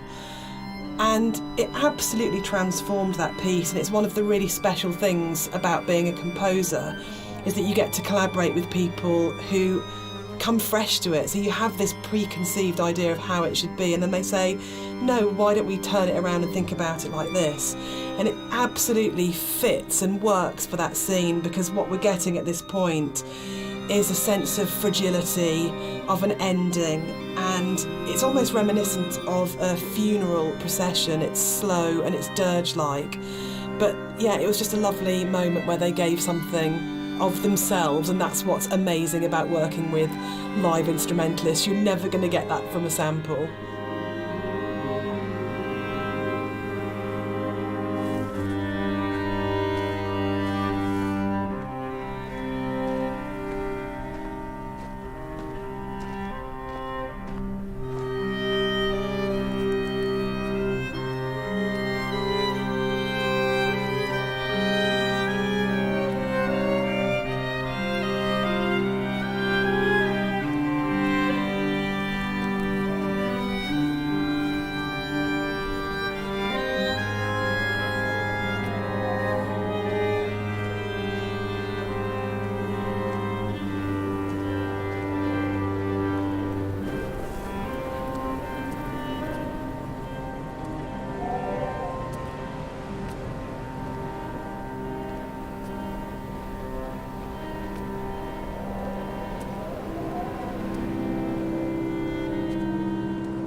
It was possible that this last section of the game could have felt quite laborious and forced because it's two long zigzagging paths that just go up, and there was a real importance to getting it right. Quite a lot of work went into it. I think at this point for me, you probably as a player understand that the narrator's going to die at the end and that this is it. And that unlike where the rest of the island, there's this sense of this could just keep going on forever and ever and ever, and you're going to keep the motif of come back.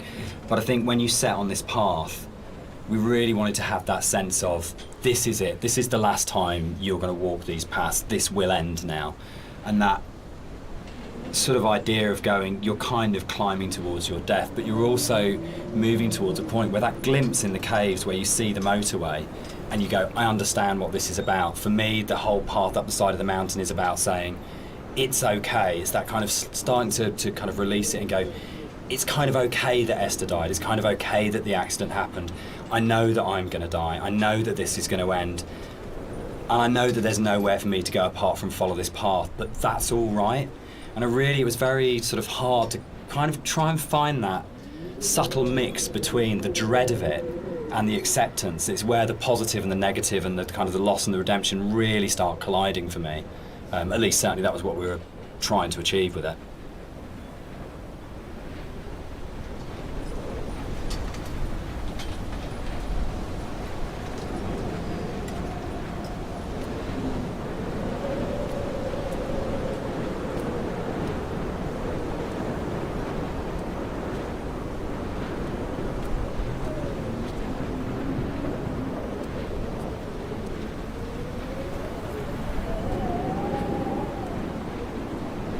with the climb being quite a poignant moment of the game overall and of the story, it was quite a difficult task to try and make that climb still interesting and not too laborious, because it's kind of this zigzag up there with nothing really. There's no real environment. You just kind of have the sea on one side and the cliff face on the other.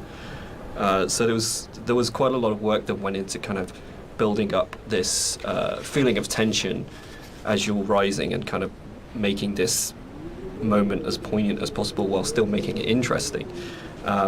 So a lot of effort was put into building up this weather, building up the winds and the swaying of the grass and kind of the volume of the soundscapes and everything mixing together with the music, and just kind of visually really trying to make this a tense moment. And I think it's hopefully been pulled off all right. And you'll notice when you get to the top, this kind of tension dies, and that's very purposeful. You'll see no more wind. It's just kind of like a symbolic thing where you're coming to the last moment, the point of no return, and that's been very deliberately designed that way.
We had a lot of debates, didn't we, about the ending of the game and whether the player should retain control or whether it was okay to go to a cutscene at this point.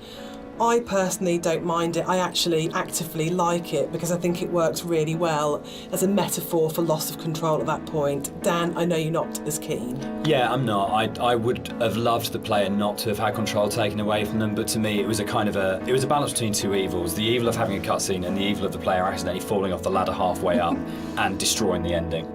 Yeah, I agree. I think we tried a few different things, and the tech at the time just wasn't, the ladder tech at the time just wasn't there. So,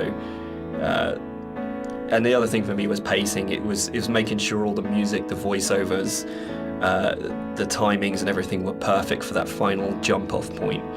And just letting the players kind of noodle around going up a ladder for what may have been like 7 minutes because it's a tall tower was kind of an impossible task.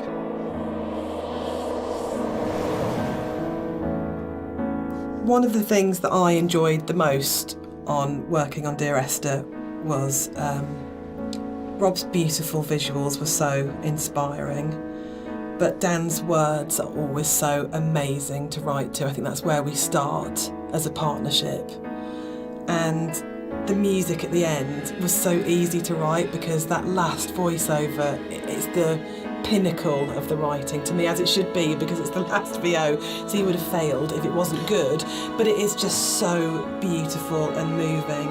And for me, talking about whether it's a hopeful ending, the music is really hopeful at this point. And it signifies to me transformation, freedom, escape, acceptance. Yeah, and it was just a beautiful cue to write, actually. I don't know, I can't remember quite where it came from in the mod, but the moment when we went, or we could put the bird in there, you could see the bird's shadow, and actually it turned from being kind of like a straightforward literal suicide into a metaphorical, or to my mind, kind of like, I always really believed the narrator did turn into a bird just before they hit the ground, and that was really important. I think it's probably the strongest ending in any of our games so far. But yeah, I'm very proud of the way everything came together in that last section. Yeah, I think it's the bird thing is particularly interesting because I think it was in the original mod, but the timings and everything were just all off, and you never really saw the seagull. Yeah, at least the shadow as well. It was all kind of like a little bit broken. And I remember when we went back in, I made a real effort to try and get that shadow just out of the center of the view, so you kind of have this hint of something happening, and I think you can hear the sound of a seagull flapping its wings. It's like very subtle, but like I say, I kind of really like the way that came together. It kind of it's very like say it's kind of like a release, but at the same time there's still this kind of ambiguity there that's kind of beautiful. And I'm really proud that I got the monitor in at the end for an ending of, it goes into the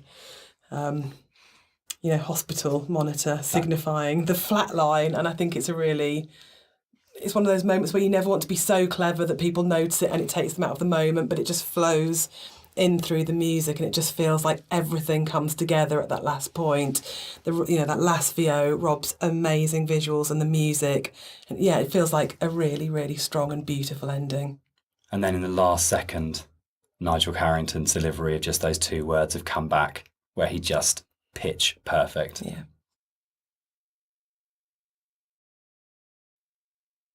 So that's the end of the director's commentary. We'd just like to say a big thank you to everyone for listening. We hope you've uncovered some secrets and some facts that you didn't know about the game before.